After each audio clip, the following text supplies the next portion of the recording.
Assalamualaikum, kita di bab 131-140. Selamat bersantai. Bab 131. Pilihan yang ekstrim. Zhao Feng sangat gembira ketika mendengar perkataan pengawas Qiu. Menurut peraturan, seorang murid utama biasa hanya memiliki satu kesempatan untuk memasuki gedung bayangan. Namun saat ini Zhao Feng hanya seorang murid terluar, belum menjadi murid utama. Itu artinya ia sudah mendapatkan satu kesempatan untuk memasuki gedung bayangan sebelum menjadi murid utama, dan ketika ia nantinya menjadi murid utama, ia akan memiliki satu kesempatan lagi untuk memasuki gedung bayangan. Keuntungan yang ia dapatkan saat ini sangat luar biasa. Peraturan ini dibuat oleh pencipta klan. Pengganti murid utama di peringkat teratas memiliki kekuasaan untuk satu kali memasuki gedung bayangan. Pengawas Qiu tersenyum kecil. Pencipta klan. Zhao Feng berpikir dalam hati bahwa si pencipta klan telah memberikan jalan pintas bagi murid yang memiliki potensi bakat biasa saja. Klan Bulan Patah lebih memperhatikan pesilat dengan potensi bakat yang tinggi, dan para murid terluar adalah para pesilat yang potensinya masih biasa-biasa saja. Setelah mengucapkan selamat tinggal kepada pengawas Qiu, Zhao Feng pun menuju ke gedung bayangan dengan kepingan tersebut. Dari jarak beberapa kilometer Zhao Feng telah melihat menara yang setengah tembus pandang di ujung sebuah tebing. Mata kiri Zhao Feng mencoba menganalisanya, namun ia tetap saja tidak dapat mengetahui gedung itu terbuat dari bahan apa. Namun satu hal yang pasti, bahan yang digunakan harganya sangat mahal. Dua baris penjaga berdiri di pintu masuknya, setiap baris penjaga itu setidaknya telah berada di level langit ketiga dari alam bumi tinggi. Level pelatihan mereka lebih tinggi dari Panglima Guanjun. Ini adalah tempat yang paling penting di klan. Pergilah. Seorang penjaga berseru saat ia memancarkan energi batinnya yang membuat Zhao Feng kesulitan untuk bernafas. Penjaga lainnya pun menunjukkan ekspresi yang meremehkan. Mereka telah melihat pakaian Zhao Feng yang menandakan bahwa ia adalah murid terluar dan masih berada di level ke-9 dari alam gabungan, membuatnya dipandang seperti semut oleh para penjaga. Sua, Zhao Feng mengeluarkan keping gedung bayangan dan ekspresi penjaga yang tadi menegurnya pun berubah. Aku mohon. Sekelompok penjaga itu pun menyaksikan Zhao Feng memasuki gedung bayangan. Sulit dipercaya bahwa anak itu adalah peringkat teratas dari murid terluar. Para penjaga itu terlihat terkejut. Memasuki gedung bayangan, Zhao Feng seolah merasa ia telah memasuki dimensi lain karena di dalam gedung itu terlihat sangat berwarna-warni. Zhao Feng yang kini telah mempelajari tentang pengaturan dan susunan dapat merasakan keberadaan lapisan-lapisan yang membentuk gedung bayangan tersebut. Kekuatan susunan lapisan tersebut tidak berbentuk dan juga tidak berwarna, namun telah melindungi gedung ini selama ribuan tahun. Sebelum ia membuka seluruh kemampuan mata kirinya untuk lebih jauh menganalisa lapisan di dalam gedung itu, sebuah suara yang terdengar sangat tua terdengar di pikirannya, berikan kepinganmu. Qiu, Zhao Feng melemparkan kepingannya. Keping tingkat perunggu, kau bisa memilih satu jurus manusia biasa tingkat menengah. Saat suara itu menghilang, sebuah tangga muncul di hadapan Zhao Feng. Ia pun melangkah menaiki tangga tersebut. Dunia di puncak tangga tersebut tertutup kabut dan banyak kepingan giok yang berterbangan. Setiap keping giok itu memiliki beberapa gambar dan kata-kata yang menuliskan tentang deskripsi, perkenalan dan persyaratan yang dibutuhkan untuk mempelajari jurus tersebut. Tapak naga kembali, pukulan dominasi raja, jurus tanpa angin, pedang api yang menghanguskan. Zhao Feng memperhatikan ratusan bahkan ribuan jurus-jurus tersebut dan menyalin semua deskripsinya ke dalam ingatannya.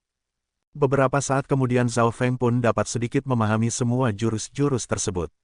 Kebanyakan jurus-jurus itu hanya dapat dipelajari oleh pesilat di level langit keempat dari alam bumi tinggi atau level yang lebih tinggi lagi. Jurus yang terbaik dapat dipelajari jika sudah mencapai level langit kelima. Jurus manusia biasa tingkat rendah biasanya dipelajari oleh pesilat di alam bumi tinggi, dan jurus tingkat menengah dapat dipelajari oleh pesilat di level langit keempat atau yang lebih tinggi. Sedangkan jurus tingkat tingginya dapat dipelajari oleh pesilat di level langit ke-7 hingga ke tahapan alam roh sejati. Jurus manusia biasa tingkat puncak sudah pasti bisa dilatih oleh para pesilat di alam roh sejati, dan jurus ini adalah harta karun klan yang sesungguhnya. Sedangkan untuk jurus dengan kelas spiritual, adalah jurus andalan klan yang mematikan dan tidak ada satupun pesilat yang berada di bawah level tetua yang boleh mempelajarinya. Dan pesilat yang berada di tahapan sebelum alam roh sejati pasti akan kesulitan memahami dan mempelajarinya. Kau harus menemukan jurus yang kau inginkan dalam waktu 30 menit. Kau hanya perlu mengambil sebuah keping giok dan menyalurkan kesadaranmu ke dalam keping itu untuk bisa mendapatkan jurus tersebut. Orang dengan suara yang terdengar tua itu sepertinya menyadari bila Zhao Feng tidak terlalu paham peraturan di dalam gedung bayangan. Aku mengerti. Zhao Feng merasa aneh karena suara tersebut selalu terdengar di kepalanya. Karena di dunia manusia biasa, jika seseorang yang berada di tempat yang jauh sedang berbicara, suaranya akan terdengar tepat di samping telinga mereka. Namun karena saat ini ia berada di dalam wilayah klan yang berbeda, semua kejadian terasa masuk akal. Beberapa saat kemudian Zhao Feng melihat semua nama-nama jurusnya dan mengingat setiap jurus yang mungkin ia butuhkan. Semuanya itu berkat mata kirinya. Murid lain tidak akan mungkin bisa menyelesaikan membaca semua keping giok berisi nama jurus itu dalam waktu sesingkat itu. Setelah membaca semuanya, Zhao Feng pun mengabaikan jurus yang memiliki persyaratan minimal dalam level pelatihan, seperti jurus yang membutuhkan pesilat setidaknya mencapai tahapan alam bumi tinggi untuk mempelajarinya. Ia lalu memilih jurus-jurus yang memiliki kekuatan besar dan lebih mendalam. Dengan semua kriteria itu, ia masih memiliki sekitar 100 hingga 200 jurus yang sesuai. Jurus-jurus itu adalah jurus manusia biasa tingkat menengah, namun dalam tingkatan yang lebih baik. Sayangnya Zhao Feng hanya diperbolehkan memilih satu jurus saja. Setelah berpikir cukup lama, Zhao Feng memutuskan untuk memilih sebuah jurus serangan. Tapak naga berbalik, tapak ini akan berubah menjadi seperti naga yang bisa menghancurkan gunung. Ketika dipelajari hingga level tertingginya, sebuah bayangan naga akan mengikuti pesilatnya dan membuat takut semua lawannya. Membutuhkan tenaga dalam yang kuat dan pekat. 7 jari mematikan, terbagi menjadi 7 level dan jurus ini merupakan jurus dengan target tunggal yang sangat kuat. Membutuhkan kontrol yang sempurna. Pedang api yang menghanguskan, jurus pedang api, ketika mencapai level tertingginya, setiap ayunan pedangnya akan mengakibatkan api yang menghanguskan dan akan menghancurkan semua pesilat di bawah level langit keempat dari alam bumi tinggi. Petik 2. Zhao Feng melihat semua jurus serangan yang memiliki kekuatan melampaui batasan alam. Contohnya jurus pedang api yang menghanguskan itu dapat menciptakan api. Apakah ini kekuatan yang bisa diciptakan oleh seorang manusia biasa? Tentu saja Zhao Feng tidak ingin menggunakan senjata lainnya karena mata kirinya lebih cocok digunakan untuk memanah. Terlalu mengandalkan senjata itu bukan hal yang bagus karena apa yang akan terjadi jika senjatanya rusak. Kekuatannya akan langsung berkurang dengan drastis. Lagi pula jika seseorang berhasil menembus alam bumi tinggi, biasanya serangan akan dilakukan dari jarak jauh dan senjata untuk pertarungan jarak dekat seperti itu tidaklah bagus. Mengamati satu persatu jurus-jurus itu, sebuah jurus yang unik muncul di pikiran Zhao Feng. Tapak angin petir, mengandung kekuatan petir dan angin, menggunakan angin untuk menciptakan petir. Ketika dipelajari hingga ke level puncaknya, seseorang akan bisa memanggil petir. Namun karena isi jurus ini hanya separuh dari keseluruhan jurusnya, tidak ada yang pernah mempelajarinya hingga ke level puncaknya. Perhatian, jurus ini mengandung bahaya besar dan ada catatan kejadian seorang pesilat yang mempelajari jurus ini tewas karena tersambar petir. Berhati-hatilah saat mempelajarinya. Peringatan yang terakhir sepertinya baru saja ditambahkan karena tulisannya masih baru. Tapak angin petir, aku akan memilihnya. Zhao Feng memilih jurus yang merupakan salah satu jurus paling berbahaya. Sebelumnya dia telah mempelajari jurus jari bintang dan Zhao Feng paham bahwa semakin berbahaya sebuah jurus, maka semakin menakutkan pula kekuatannya. Jurus tapak angin petir itu pun sama dan tidak ada murid di klan bulan patah yang berani mempelajarinya. Lagi pula, tidak ada seorang pun yang ingin menghabiskan waktu dan menggunakan kesempatan yang berharga ini dengan memilih jurus asing seperti itu. Namun Zhao Feng berani melakukannya. Pertama, dia masih memiliki satu kesempatan lagi untuk memasuki gedung bayangan. Kedua, karena tidak ada yang berani mempelajari jurus tersebut, itu artinya kekuatannya sangat menakutkan. Zhao Feng telah membaca sejarah klan bulan patah dan semua sosok pesilat yang melegenda selalu mempelajari jurus yang tidak dapat dipelajari semua orang dan akhirnya dapat mencapai tingkatan yang tertinggi. Jika Zhao Feng memilih jurus yang juga dipelajari oleh orang lain dengan mudah, lalu apa bedanya dia dengan mereka? Apa kau yakin kau ingin memilih tapak angin petir? Aku memperingatkanmu, jurus ini sangat susah untuk dipelajari dan bahkan lebih berbahaya dari jurus manusia biasa tingkat tinggi lainnya, suara yang terdengar tua itu memberitahukannya. Ya, Zhao Feng menjawabnya dengan nada yang sangat tegas. Nada suaranya membuat suara yang tua itu terdiam sejenak. Ini pertama kalinya ia melihat seseorang memilih jurus yang sangat berbahaya seperti itu dengan sangat percaya diri. Orang-orang seperti itu biasanya dikategorikan sebagai orang yang sombong atau angkuh. Haha. Biasanya hanya ada dua hasil dari latihan tapak angin petir. Hasil yang pertama adalah seseorang tidak bisa mencapai level puncaknya. Saat dipelajari otot mereka akan rusak atau setengah dari tubuh bagian bawah akan lumpuh. Hasil yang kedua adalah jika ada seorang pesilat super jenius yang memiliki tingkat pemahaman tinggi mempelajarinya, ia akan tersambar petir dan tewas. Itu akan sangat disayangkan. Suara yang tua itu tertawa ringan dan ia tidak berbicara lagi. Dua hasil latihan, tidak bisa mencapai level puncaknya atau tewas tersambar petir. Jika itu adalah orang lain, mereka pasti ketakutan atau minimal akan khawatir. Namun Zhao Feng tidak ingin mendengar saran dari suara yang tua itu dan mulai menyalurkan kesadarannya ke dalam keping giok tersebut. Weng, sebuah cahaya muncul dari keping giok yang tiba-tiba menarik kesadaran Zhao Feng ke dalam sebuah dimensi yang penuh dengan pusaran angin dan petir. Sebuah gambar sosok orang yang sedang berlatih jurus tapak itu pun muncul di dalam dimensi tersebut. Kekuatan jurus itu semakin lama semakin hebat dan ketika akhirnya jurus itu menyatu dengan petir, jurus itu pun menghancurkan sebuah gunung seberat 50.000 kilogram. Kekuatan yang sangat mengerikan, Zhao Feng langsung menyalin semua gambar itu ke dalam pikirannya lewat mata kirinya. Semua isi jurus itu pun masuk ke dalam pikiran Zhao Feng sedikit demi sedikit. Keping giok itu mengandung isi jurus yang hanya dapat dilihat sekali saja. Namun karena Zhao Feng telah menyalin semua gambarnya ke dalam pikirannya, ia bisa berusaha memahaminya di lain waktu. Di bawah kekuatan lapisan pelindungnya, seluruh isi jurus tapak angin petir perlahan menyatu ke dalam pikiran Zhao Feng dan ia pun segera mengingatnya. Ia lalu mulai mengamati keping giok tersebut bersama dengan kabut yang menyelimutinya dengan mata kirinya. Area berkabut tempat ia berdiri saat ini memiliki banyak susunan lapisan yang berusia ribuan tahun. Zhao Feng sedang berpikir apakah susunan lapisan itu dapat dihancurkan atau mungkin ada titik kelemahannya. Ia lalu membuka seluruh kemampuan mata kirinya dan seberkas sinar biru muncul di bola matanya saat ia mengamati area di sekitarnya. Dengan penglihatan supernya, gambar dan garis-garis yang membentuk susunan lapisan tersebut pun bermunculan. Salin, Zhao Feng menyalin struktur lapisan tersebut ke dalam dimensi di mata kirinya. Aku akan mempelajarinya saat tiba di rumah nanti. Zhao Feng berpikir demikian saat cahaya dari keping giok di hadapannya mulai memudar. Di saat yang sama keping giok lainnya yang berada di area sekitarnya pun ikut memudar. Dengan begitu, Zhao Feng akhirnya telah selesai mengambil isi dari jurus tapak angin petir dan struktur lapisan di dalam gedung bayangan. Sebelum ia pergi, ia mendengar suara, memberikan peringatan, jurus dari gedung bayangan tidak boleh disebarluaskan. Jika tidak, pelatihan orang itu akan dihancurkan. Ingat itu. Tapak angin petir. Zhao Feng tidak ingin mendengarkan suara itu dan segera meninggalkan gedung bayangan. Setelah ia pergi, suara tertawa yang juga terdengar marah terdengar dari dalam gedung, berandalan yang sangat angkuh. Beraninya ia mengabaikanku.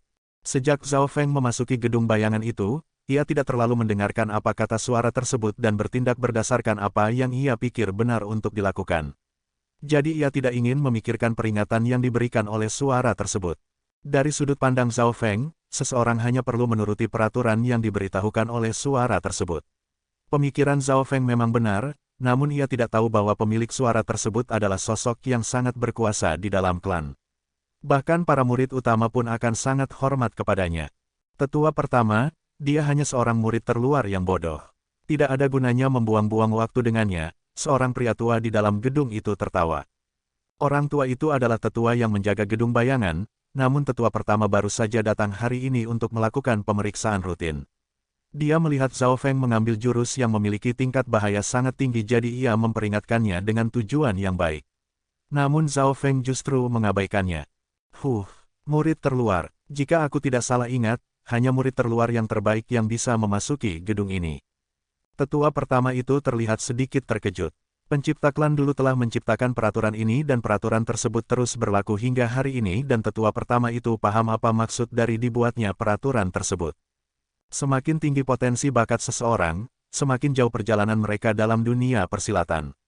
Itu sebabnya klan memandang penting potensi bakat seseorang. Namun potensi bakat itu bukan satu-satunya yang dapat membuat seorang pesilat menjadi lebih hebat.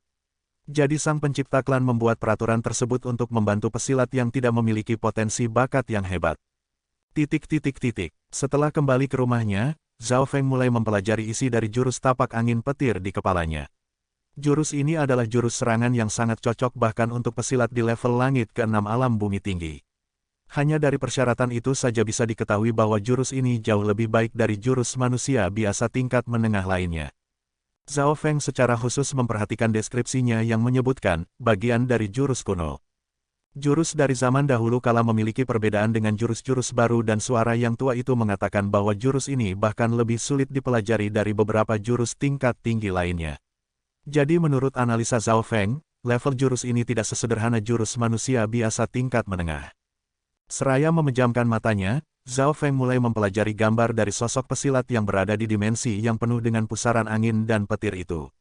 Sosok itu bisa menangkap sebuah petir. Mengerikan, Zhao Feng melihat pemandangan tersebut, berdecak kagum.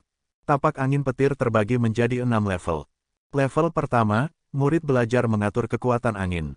Level kedua, pemula aura angin dan petir mulai terbentuk. Level ketiga, tingkat rendah telapak tangan mengandung suara petir dan seorang pesilat akan bisa melawan semua orang di bawah level langit keempat dari alam bumi tinggi. Level keempat, tingkat tinggi kemampuan untuk membuat lawan mati rasa sehingga gerakannya akan menjadi sangat lambat. Level kelima, tingkat puncak menggunakan kekuatan angin untuk menciptakan petir, kekuatannya akan meningkat dengan sangat drastis. Level keenam, level maksimal ketika ada hujan badai, seorang pesilat akan memiliki kesempatan tertentu untuk menciptakan petir di langit ke-9. Jika berhasil, semua pesilat yang berada di bawah alam roh sejati akan hancur dan pesilat yang telah berada di alam roh sejati akan menjadi sangat khawatir dan waspada.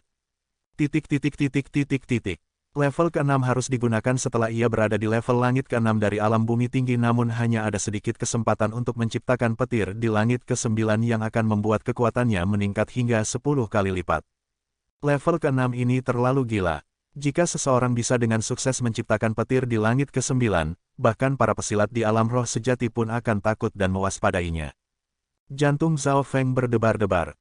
Dia bisa memastikan bahwa jurus ini bukan jurus tingkat menengah biasa setelah memahaminya. Meskipun level ke-6 sangat luar biasa dan kekuatan seseorang akan bertambah 10 kali lipat, resiko bahayanya pun sangat besar.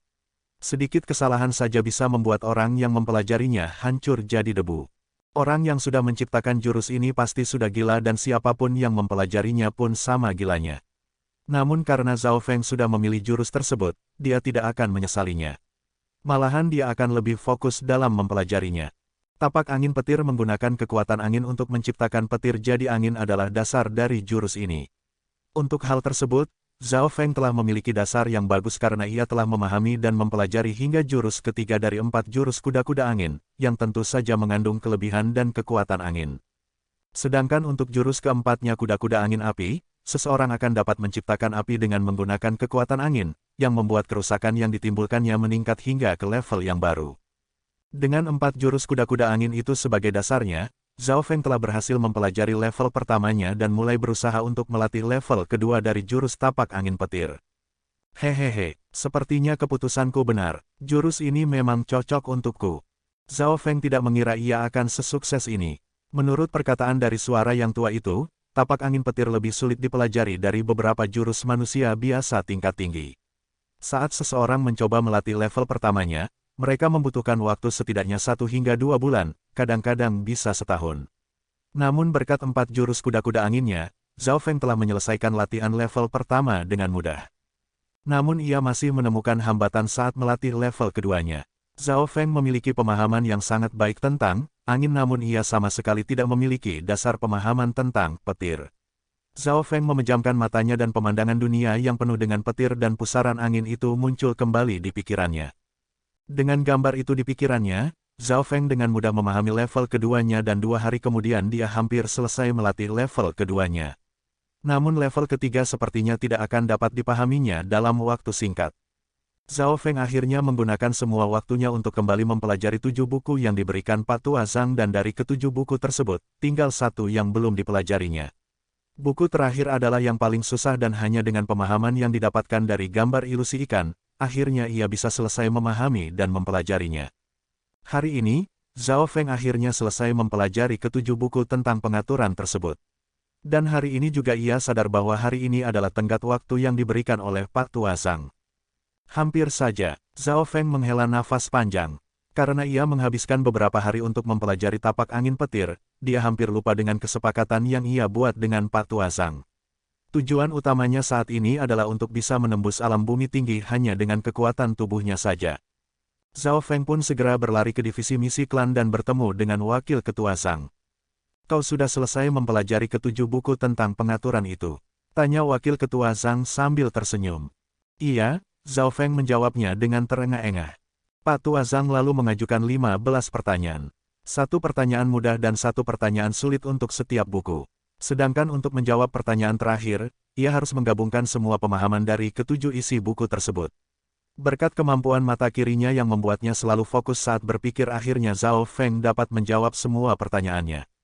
Setelah Zhao Feng memberikan jawabnya, Pak Tua Zhang hanya mendesah dan menatap Zhao Feng seolah-olah ia adalah seorang monster.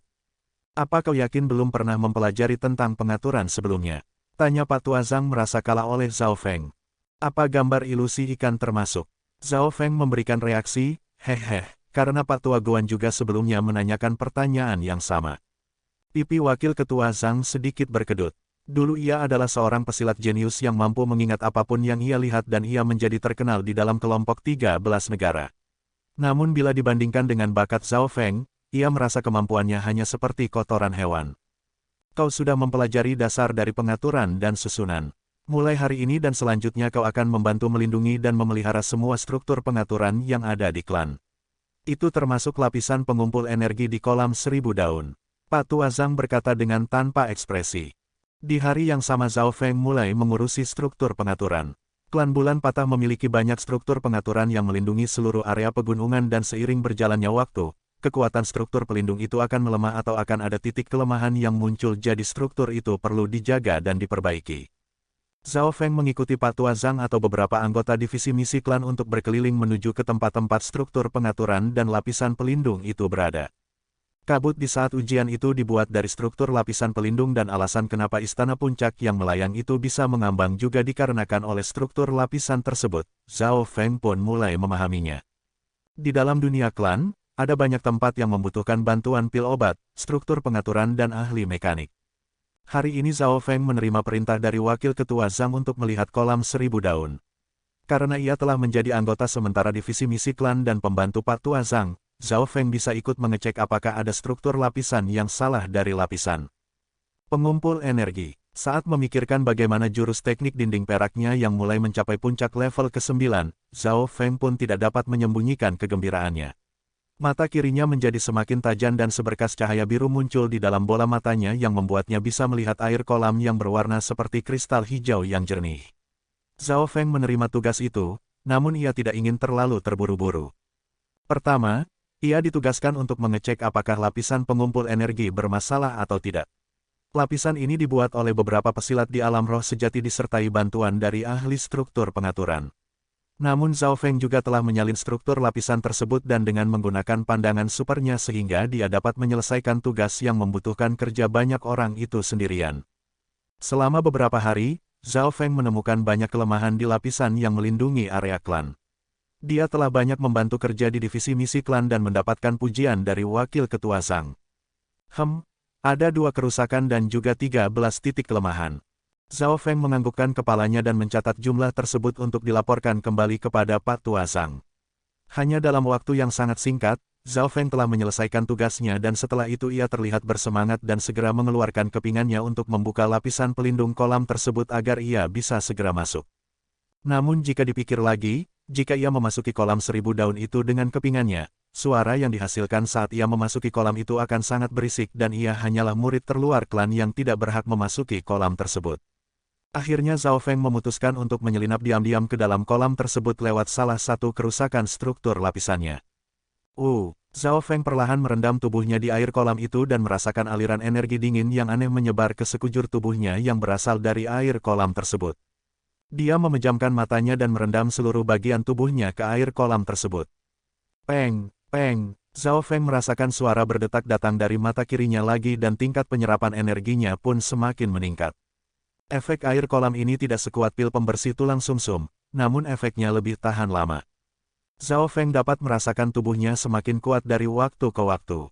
Tanpa sengaja, ia nyaris ketiduran di dalam kolam itu dan memasuki situasi mati suri, situasi yang sama saat ia melatih jurus teknik kayu kering. Di dalam situasi mati suri seperti itu, tubuhnya menjadi sangat santai sekali yang membuat tingkat penyerapan energi di dalam tubuhnya pun semakin cepat. Pemandangan yang indah, klan Bulan Patah. Di dalam area pegunungan yang berkabut, ada sebuah bangunan berwarna biru yang jernih dengan berbagai tumbuhan yang mengelilinginya. Ayo cepat pergilah. Ekspresi Quan Chen terlihat muram, ia menerbangkan beberapa burung di sekitarnya dengan mengayunkan tangannya. Suasana hatinya sedang tidak bagus. Sejak Zhao Feng menjadi murid terluar yang terbaik, rencananya untuk menindas murid-murid Panglima Guanjun pun tidak berjalan mulus.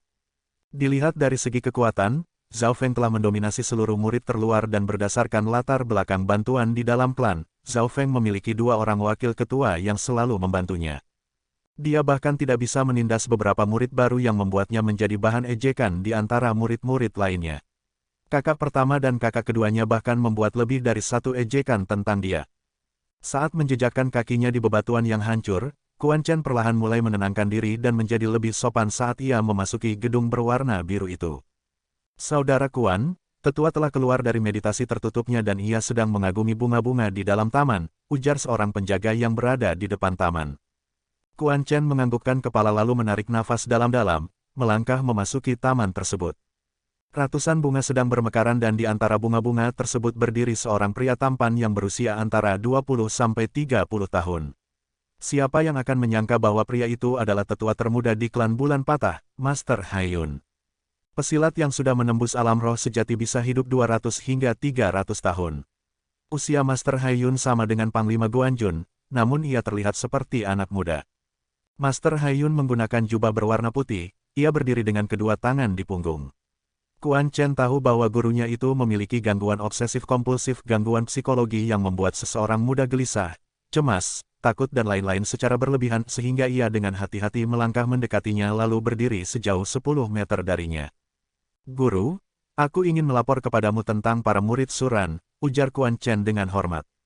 Suran? Apa kau pikir kau benar-benar harus memberitahukanku tentang hal kecil seperti itu? Suara Master Haiyun terdengar lembut namun terasa dingin seperti ia sedang melihat semut yang akan diinjaknya. Quan Chen langsung meminta maaf, aku murid yang tidak berguna dan tidak bisa menyelesaikan masalah dengan beberapa murid terluar. Setelah itu Quan Chen tidak berani berkata apapun lagi karena dia tahu bahwa gurunya memandang remeh para murid Panglima Guanjun. Jika ia terus berbicara, itu hanya akan membuat gurunya semakin tidak senang. Bicaralah, alis Master Haiyun sedikit berkerut. Dari 3 orang muridnya, Yang Qingshan memiliki potensi bakat tubuh jiwa spiritual tingkat menengah dan Nan Gongfan berada di antara tingkat rendah dan tingkat menengah. Lalu ada juga Zhao Feng yang memiliki potensi bakat tubuh jiwa spiritual tingkat rendah, namun kemampuannya sangat tidak biasa. Quan Chen merangkum ketiga murid Panglima Guanjun itu lalu berbicara tentang Zhao Feng, murid yang harus diwaspadai. Awalnya, Master Haiyun hanya berdiri terpaku dan tidak berbicara. Namun saat Quan Chen membicarakan bagaimana Zhao Feng dipuji dan dianggap penting oleh 2 orang wakil ketua divisi yang merupakan tabib ahli dan ahli struktur pengaturan, ekspresi wajahnya pun mulai berubah. Master Haiyun tidak terlalu memperdulikan status Zhao Feng sebagai murid terluar yang terbaik.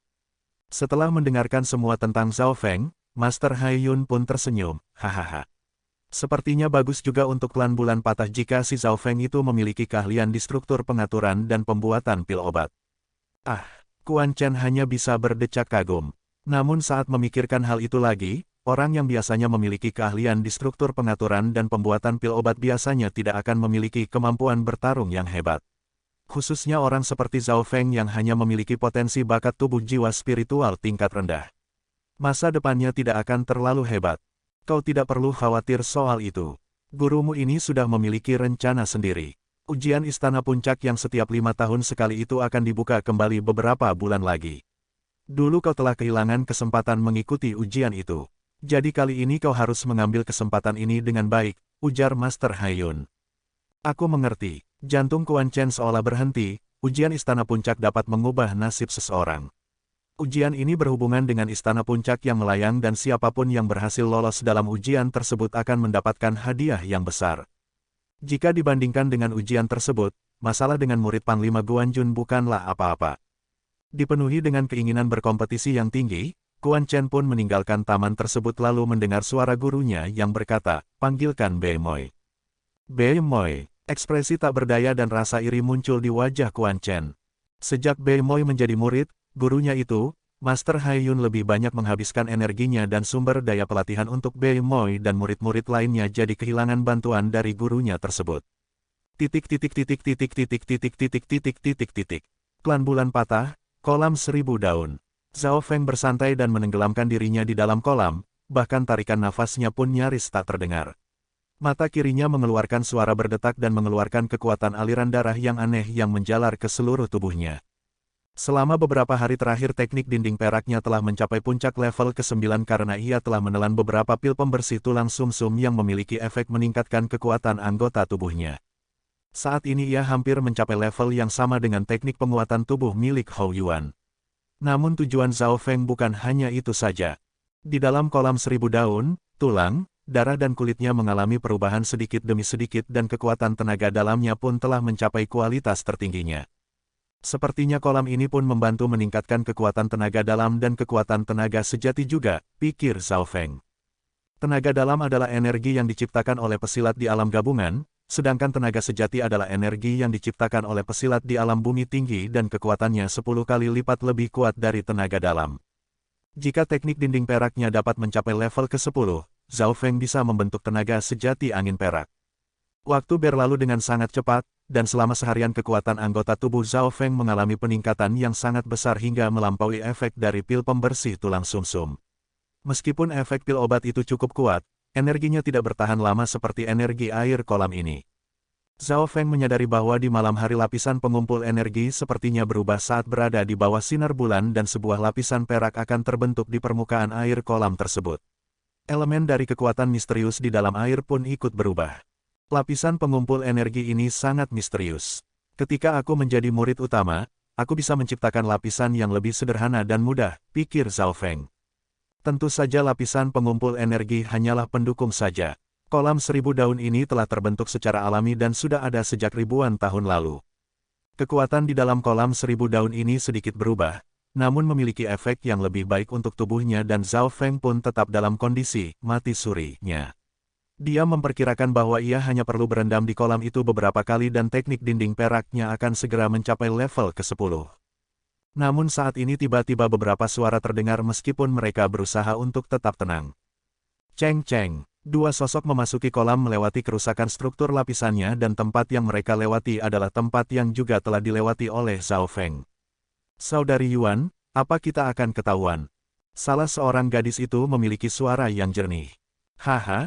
Seseorang di divisi misi klan memberitahukanku tentang kerusakan di lapisan ini dan kolam 1000 daun hari ini ditutup untuk umum. Gadis yang lainnya tertawa dengan santai. Gadis yang tadi berbicara sedikit lebih tua, mungkin berusia 20 tahun dan ia memiliki sosok yang menarik. Sedangkan gadis di sampingnya sedikit lebih muda, dia memiliki bola mata yang jernih dan sosoknya terlihat seperti siluet patung yang indah.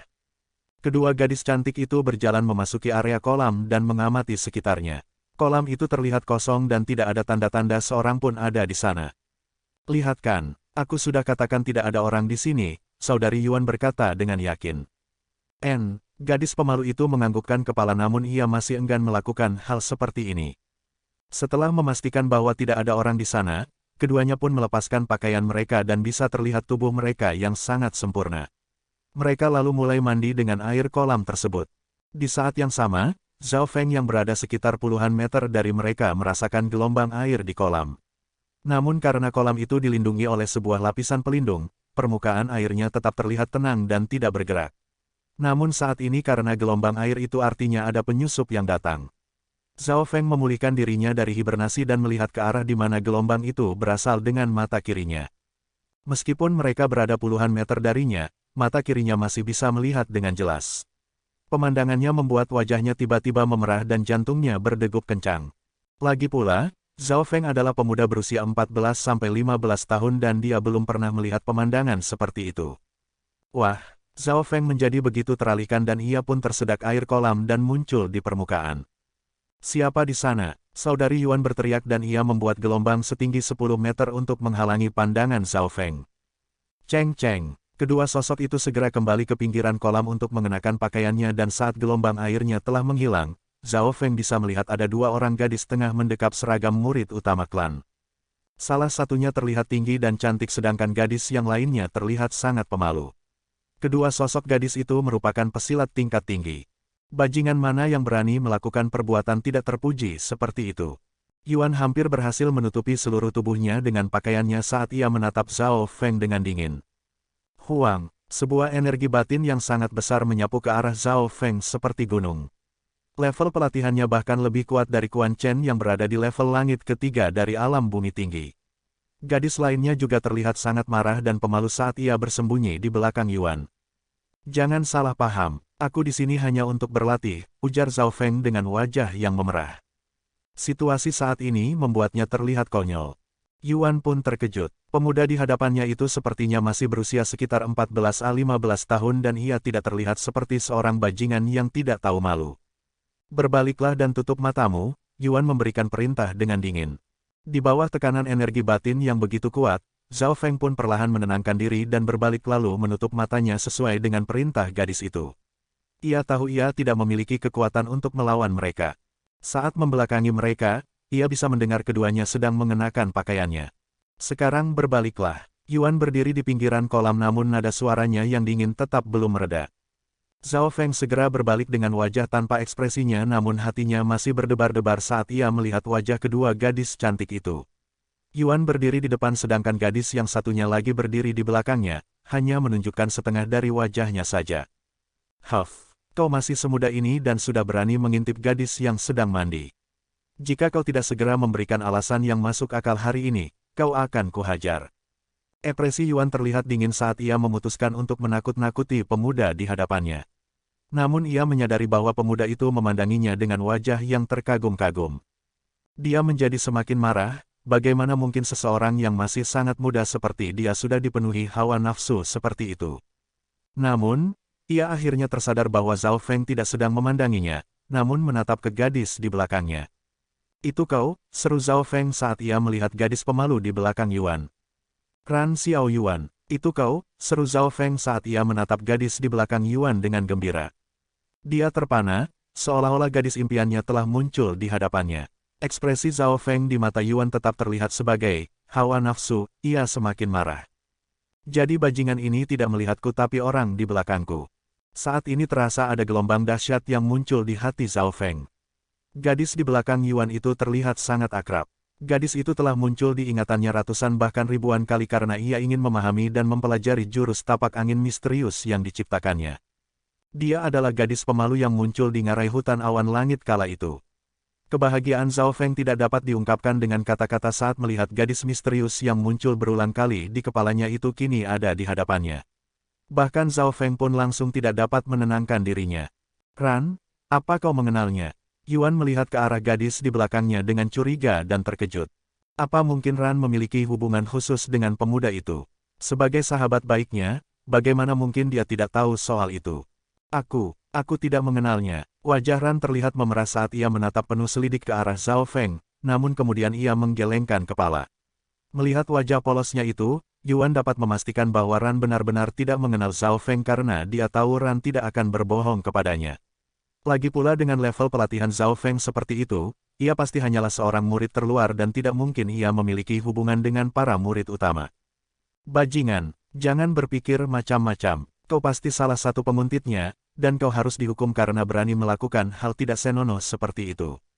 Yuan berkata dengan ketus. Namun saat melihat tatapan Zhao Feng yang mulai terlihat sedih, ia mulai menyesal karena sudah memarahinya. Yuan berpikir bahwa Zhao Feng hanyalah seorang pemuda yang sedang bermain-main karena ia terlihat begitu muda. Jika itu orang lain, mereka mungkin sudah celaka dari tadi. Zhao Feng menenangkan dirinya, ia tahu mereka tidak mengetahui siapa dirinya. Namun ia masih tidak dapat menyembunyikan kegembiraan di hatinya. Dulu, ada 3 orang di ngarai hutan awan langit yang membuatnya kagum dan sekarang dia telah bertemu dengan gadis pemalu itu. Bolehkah aku tahu siapa namamu? Zhao Feng masih ingin mengenalnya. Amarah Yuan kembali muncul. Dia langsung sadar bahwa pemuda di hadapannya itu sikapnya mendadak tenang seolah-olah ia sudah dewasa. Sikap tenang seperti biasanya tidak dimiliki oleh pemuda seusianya. Wajah Ran merona saat ia akan menjawab pertanyaan Zhao Feng namun ia dihentikan oleh Yuan. Ran, bocah ini sepertinya memiliki pikiran kotor. Hal itu bisa terlihat dari tindakannya yang tidak tahu malu tadi. Yuan menarik Ran ke sampingnya sambil menatap dengan dingin ke arah Zhao Feng. Karena Zhao Feng telah mengabaikannya, dia memutuskan untuk menghajarnya. Namun sebelum ia bisa berkata-kata, Zhao Feng berkata dengan dingin, "Kakak, aku yakin hari ini kolam 1000 daun sedang ditutup untuk umum, jadi bagaimana kalian bisa masuk?" Jika kalian tidak bisa memberikan alasan yang jelas, aku akan melaporkan kejadian ini kepada petinggi divisi klan. Mendengar perkataan Zhao Feng, ekspresi keduanya pun langsung berubah, khususnya Ran yang langsung terlihat panik. Kolam Seribu Daun adalah tempat keramat di dalam klan Bulan Patah dan tanpa persetujuan dari para tetua, bahkan murid utama pun tidak akan diizinkan untuk memasukinya. Lalu, bagaimana kau bisa masuk ke sini? Sikap Yuan masih terlihat ketus. Sua, Zhao Feng mengeluarkan sebuah kepingan dan menatap tajam ke arah Yuan. Keping misi klan. Yuan akhirnya benar-benar panik ditatap seperti itu oleh Zhao Feng. Dia baru menyadari bahwa pemuda di hadapannya itu pasti punya identitas yang spesial karena jika tidak mungkin ia bisa memiliki keping misi klan untuk memasuki area kolam Seribu Daun. Aku diperintahkan oleh Wakil Ketua Zhang untuk datang ke sini dan mengecek titik kelemahan dan kerusakan di struktur lapisan pelindungnya. Namun ada dua orang yang menyelinap masuk kemari. Jadi, kau sudah tahu apa kesalahanmu kan? Zhao Feng berseru dengan tegas. Mata kirinya pun diaktifkan kembali, pandangannya menjadi lebih tajam seolah-olah dia dapat mengetahui semua rahasia lawan-lawannya. Kedua gadis itu saling berpandangan dengan perasaan bersalah. Zhao Feng memiliki alasan khusus untuk memasuki area kolam, sedangkan mereka menyelinap masuk melewati kerusakan di lapisan pelindungnya. Dalam sekejap mata, posisi Zhao Feng berubah dari orang yang dituduh menjadi orang yang menuduh. Dia hanya perlu mengaktifkan kembali struktur lapisan pelindungnya dan para anggota divisi misi klan yang terdekat akan segera datang. Lalu bagaimana soal kau yang mengintip kami mandi? Bagaimana mungkin Yuan mengaku salah begitu saja? Memikirkan bahwa ia cukup terkenal di kalangan murid utama klan, tentu saja dia tidak ingin dipermalukan begitu saja oleh seorang murid terluar. Mengintip, siapa yang duluan datang ke sini? Zhao Feng tertawa.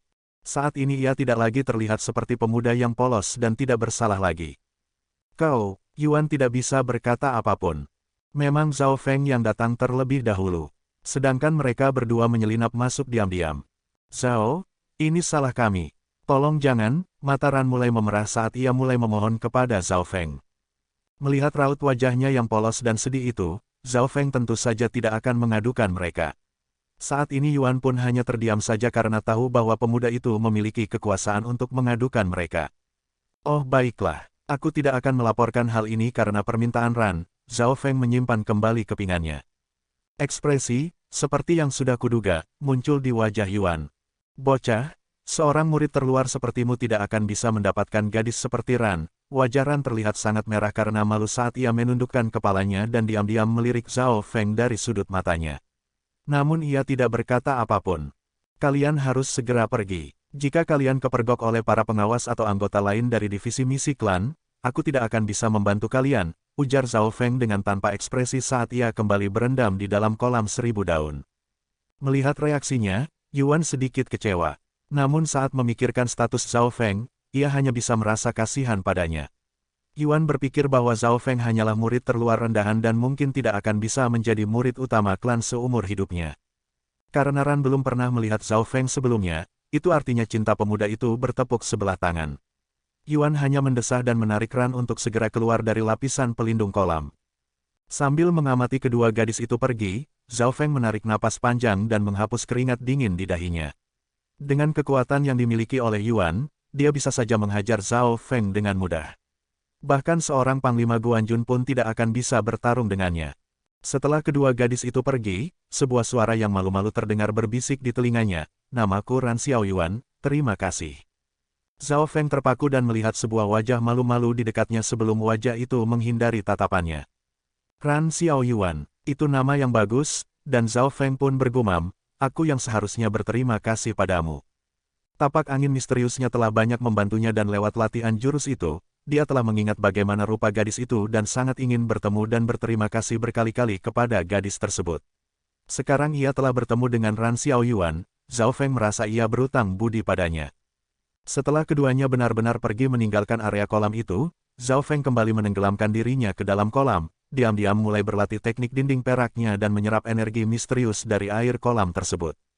Saat tengah malam barulah Zhao Feng kembali ke divisi misi klan dan menyerahkan laporannya tentang kerusakan dan titik kelemahan dari struktur lapisan pelindungnya. Saat kembali ke rumahnya, Zhao Feng pun berlatih kembali. Di pagi hari berikutnya, Zhao Feng bisa merasakan teknik dinding peraknya sudah hampir menembus ke level 10. Tubuhnya pun sudah berada di tahapan nyaris mencapai alam bumi tinggi dan hanya dengan kekuatan otot tubuhnya saja, ia dapat mengalahkan pesilat yang berada di tahapan nyari mencapai alam bumi tinggi. Aku pasti bisa menantang beberapa pesilat di level langit pertama dari alam bumi tinggi. Zhao Feng tersenyum. Namun meskipun nyaris menembus level ke-10, tetap saja itu tingkatan yang sulit untuk ditembus. Namun, Zhao Feng juga tidak terburu-buru. Menurut perhitungannya, dia bisa menjadi murid utama dalam waktu setengah bulan lagi jika ia rajin berlatih. Namun pertama-tama ia ingin mengumpulkan sedikit lebih banyak kekuatan tubuhnya. Jika aku menjadi murid utama, permusuhan antara aku dan Quan Chen akan langsung terlihat dan aku juga akan langsung diperhatikan oleh Master Haiyun, pikir Zhao Feng. Itu sebabnya dia harus mengumpulkan kekuatan tubuhnya terlebih dahulu dengan kelebihan yang ia miliki saat ini. Berdasarkan perhitungan waktunya, Zhao Feng sadar bahwa 10 hari yang harus dilewati di divisi misi klan telah berakhir. Karena perdebatan antara Pak Tua Zhang dan Pak Tua Guan, Zhao Feng harus bertugas di divisi rumput kayu dan divisi misi klan masing-masing 10 hari. Zhao Feng sudah menyelesaikan semua tugasnya namun kedua Pak Tua itu tidak datang menemuinya selama beberapa hari.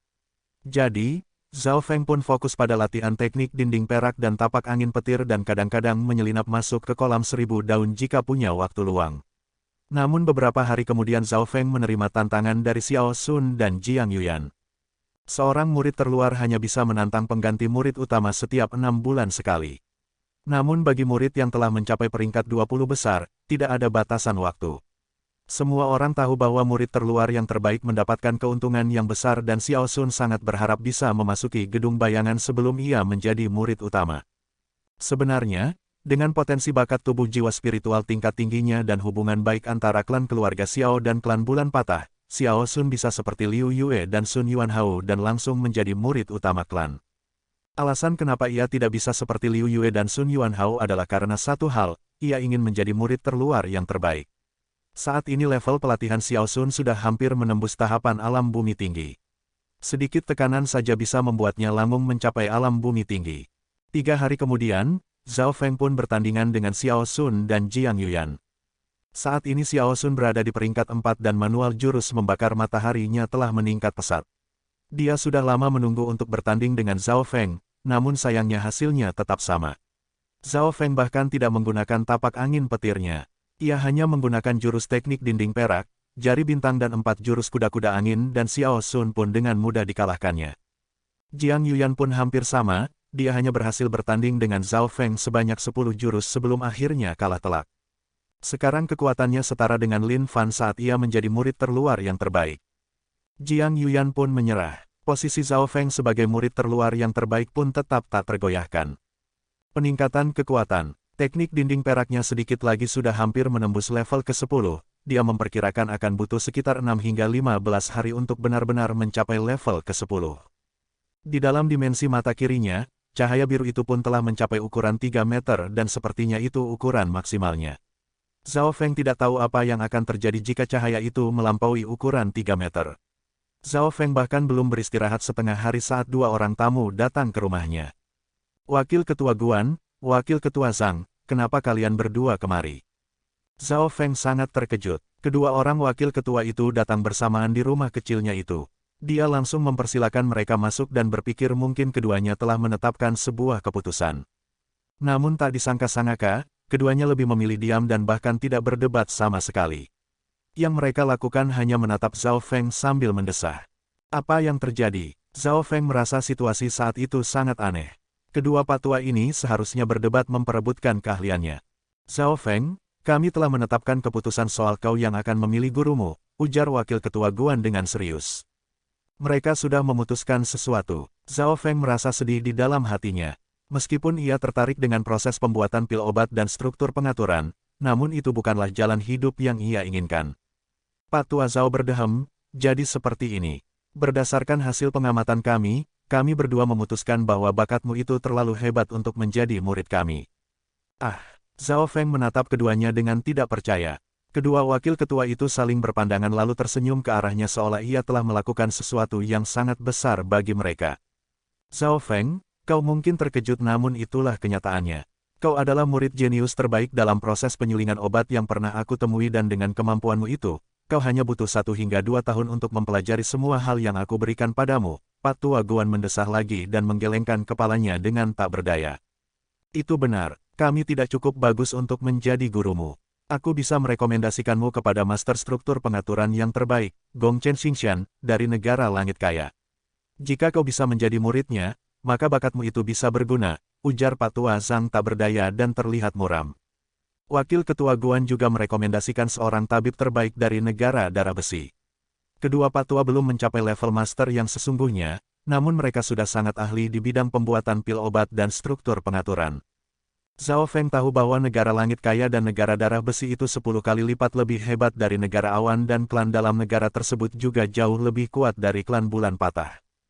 Guru, terima kasih atas semua niat baik kalian, namun aku tidak ingin menempuh jalan hidup dari pembuatan pil obat ataupun struktur pengaturan. Zhao Feng menarik napas dalam-dalam, membungkuk dengan sangat hormat kepada kedua wakil ketua itu. Saat ini ia akhirnya dapat mengutarakan keinginannya yang sesungguhnya. Kau memanggil kami guru. Patua Guan terlihat bersemangat kembali sedangkan Patua Zhang juga terlihat bangga. Meskipun Zhao Feng tidak secara formal menjadi murid mereka, namun panggilan, guru, bagi mereka untuk menunjukkan rasa terima kasihnya. Tidak peduli seberapa tinggi level yang dapat dicapai oleh Zhao Feng ataupun siapapun yang dipilihnya menjadi guru, dia akan tetap menganggap keduanya sebagai guru. Dari sudut pandang kedua wakil ketua itu, bahkan jika Zhao Feng tidak bekerja keras pun ia bisa tetap menjadi tabib ahli atau ahli struktur pengaturan atau bahkan bisa keduanya.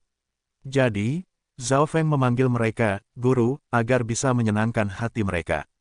Setelah itu, Zhao Feng pun menghadapi bujukan keduanya. Mereka masih berusaha untuk membuat Zhao Feng menempuh jalan yang benar dan mengatakan bahwa ia bisa mempelajari keduanya sekaligus.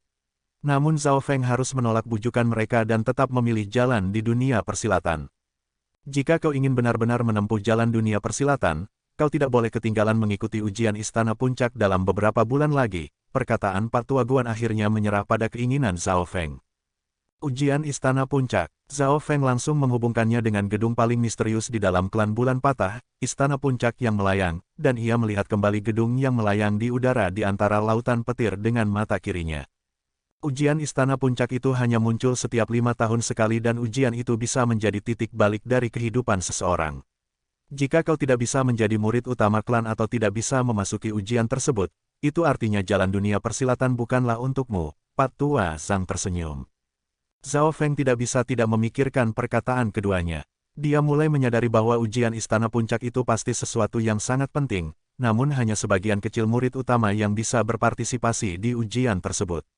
Zhao Feng lalu mendapatkan banyak informasi dari kedua wakil ketua itu tentang ujian tersebut. Pertama, ujian itu adalah kesempatan untuk memasuki Istana Puncak yang melayang untuk mendapatkan beberapa barang dari dalam istana tersebut yang dapat membantu pelatihan seseorang. Kedua, murid yang berpenampilan terbaik di ujian Istana Puncak itu akan mendapatkan tempat yang terbaik di mata para petinggi klan. Di dalam klan bulan patah, hampir semua pesilat yang telah mencapai alam roh sejati telah melalui ujian tersebut dengan hasil yang sangat luar biasa. Contohnya Master Haiyun yang telah menjadi pesilat terbaik dalam ujian itu selama 100 tahun terakhir. Maksud kedua wakil ketua itu jelas. Jika Zhao Feng tidak bisa mengikuti ujian Istana Puncak, itu artinya keberuntungannya terbatas jadi dia harus menempuh jalan hidup sebagai pembuat pil obat dan ahli struktur pengaturan. Dalam dunia klan, banyak orang yang percaya dengan faktor keberuntungan. Bahkan Zhao Feng pun tidak bisa mengabaikan faktor keberuntungan yang tidak dapat terlihat, tidak dapat dirasakan dan tidak dapat disentuh itu. Jika bukan karena keberuntungannya menyatu dengan mata kirinya yang misterius itu, dia tidak akan mungkin bisa berjalan sejauh ini.